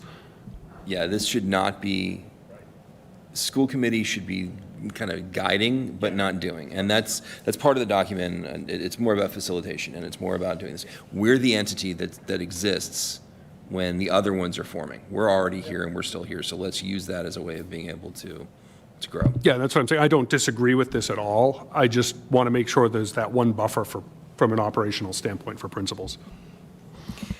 So I would entertain a motion to approve Andrew and Liz as the AB Forward Transition and Engagement Task Force co-chairs. Moved. Second. That was moved by Lisa, seconded by Glenn. All in favor? Aye. Any opposed? Any abstentions? Okay, so charge, and let's figure out how do we go about membership, and we'll go from there. Awesome. Peter, you're on with naming of schools. All right, so there's a memo in your packet. One of the critical steps we have is we have to submit this paperwork to DESE, because Sherry can't create line items. We can't create Power School accounts. We can't do anything until we get moving on this. I do not envision the superintendent being involved in choosing the actual names of the schools, but what I do need to do is submit something to DESE, and so what I'm proposing to you is unless you tell me no, what I would at least submit to DESE on paper is, Blanchard Memorial, because that still is Blanchard Memorial, and then Parker Damon Upper, Parker Damon Lower, Boardwalk Upper, and Boardwalk Lower. And I would actually include this year, I would say at least initially, put the grades, so that there's a real clarity to that when people are looking on websites, things like that. And that will get us going on the back end technical side of things with what we need. And then the school committee can figure out how do we want to proceed with naming and what's the actual vision for names. This is not naming the school. It's just me submitting paperwork to DESE and getting something going. Glenn? I move to do just that. That's not a vote. Thank you. Andrew. So I spent 20 years as a brand strategy consultant, and naming is a big part of what I did. The brand architecture of what we've done inside of the district makes a lot of sense to be able to maintain this as the going forward. And even if it ends up being Boardwalk Upper, Peter Light Memorial, minimum security educational facility, it is still Boardwalk Upper makes a lot of sense. Boardwalk Lower makes a lot of sense. I'm all for this. I'm going to just acknowledge we're getting on towards 9:30. Lakshmi. If we try to change Blanchard's name, I think the whole town will be up. So I would say check with Acton folks to make sure you're okay moving those names off. Gates, Douglas, McCarthy Town. So what we're doing, Lakshmi, this isn't like official naming forever. This is a even to holding. consider, I'm asking, maybe you should talk to town folks. So how does that happen in time for us to be able to do the I reorganization? don't know, maybe the select board can help. I mean, these names have, Blanchard has it's a historical name. I don't know about the others in Acton. We are not removing the opportunity to make the names whatever people want to make them, but we want those new communities to make that decision. Okay. So this is just a holding pattern. It is something that we can do because they are existing facility names. Yep. And it allows those new communities to define themselves when they're ready, not when we told them that we had to just do something. Okay, but I thought you were staring down a deadline, so Yeah. I thought you needed to move fast. Yeah. I'm going to wrap around this way and I'll come to you. Liz? Just a quick question as a follow-up from the last conversation that we had on this. Did we find out if moving to, Parker Damer and up or lower, if we're able to still maintain any of the previous data? And if we go to Parker Damon and then rename it, will we be able to take the data that starts from the day of renaming? Like, are we able to then continue that? No, one of the things, the day after the vote, the original vote on January 22nd, we reached out to DESE, and evidently they received the response from whoever the hierarchy is at the state, but forgot to send it to us. But the bottom line is we would need new skull codes anyway. So this is just consistent with that process, and we're moving forward. DESE has, for the same process, they have two different forms published. They have an online form, and then they have a conflicting version of a paper form that spell out two different processes. I'm not shocked, but that is the way it is. So it's been confusing getting information out of them exactly what we have to do next. But I think as long as you let me proceed to submit something, we'll go figure it out and we'll get this rolling. Leela? No, I was just going to say that this feels like a paperwork administrative thing because they're regulatory things. It's not substantive for us. No, I just want you to know that I'm submitting something with a temporary name because that has to be submitted, and it's not actually the name of a school, it's just a temporary placeholder. Okay, we good on that? Awesome. In that case, I am absolutely delighted to find my script for how to do oh no, we can't do the consent agenda yet. We need a capital sub update. And I don't know, Liz, do you want to talk, can you talk about it? Awesome. I actually came prepared, wrote stuff down. So the capital subcommittee, we met on Wednesday, February 28th, and we reviewed the plans for the end of 2026.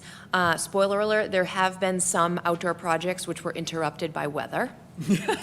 And just kind of plotting out the wrapping up of the things. One of the big pieces, of course, is the HVAC for the top of the high school. And that is something that, there's a grant that's tied to it as well. So we do have more of a timing issue that we need to get to that sooner rather than later. For 2027, I can't remember what they were specifically, but there were 3 priority projects that we're looking at. A couple of them were safety related, like wheelchair ramps or wheelchair lifts, I think, and then some auditorium. So they're kind of some bigger pieces. And looking into FY28, we've got, some of these, we're kind of nearing the end of sort of our last batch of funding that we bonded for this, so we will be looking to come to the school committee for a potential vote to allow us to bond up to a certain amount. Right now, the figure that we're thinking is maybe up to 5 million, just because we do have some other big projects that, FY28 and onward that we're going to need to be funding. So one of the decisions before the school committee that we'll have to decide is you're going to bond it within the operating budget or are you going to try and exclude that debt? Both have implications, whether it's the flexibility of the operating budget or whether it would pass, right? But the bottom line is some element of this has to happen because we have the 11 rooftop units at the high school that are well past the end of their useful life. They're failing. They need to be replaced. We have, $2.5 million already set aside for that in a capital account. We also received $500,000 from Mass CEC toward the replacement of those rooftop units, but it comes with a timeline that it has to be expended and the work needs to be done by the end of FY28. Right, by the end of FY28 in order to receive that funding. And so if we don't put ourselves on a schedule to get this work done, we will have given up $500,000, which then ends up falling to taxpayers. So we're going to have to figure out something in the next year to get this going. We just wanted to give you an early preview that this will have to be a point of discussion in next year's budget process and a potential article for town meeting in Acton and Boxborough next spring, not this spring. Thanks. All right, I am going to do this. Items on the consent agenda do not usually require discussion and are approved with one vote unless any member would like an item held for discussion and a separate vote. I will read each item, and if a member would like it held, please say hold. Members do not have to have attended a meeting to vote on the minutes. Item A, approval of Acton-Boxborough Regional School Committee minutes for February 26th. And item B, recommendation to approve budget transfers per policy DJB. Given that no items were held, is there a motion to approve the consent agenda as presented? So moved. That would be Leela. Is there a second? Second. That would be Glenn. All those in favor? Aye. Any opposed? Any abstentions? Consent agenda has been approved. Anything in the FYI? No. Fancy that. Move to adjourn. Second. Moved by Glenn, seconded by Liz. All in favor? Aye. Any opposed? Any abstentions? We are done. Thank you, everybody. Well done. Good meeting.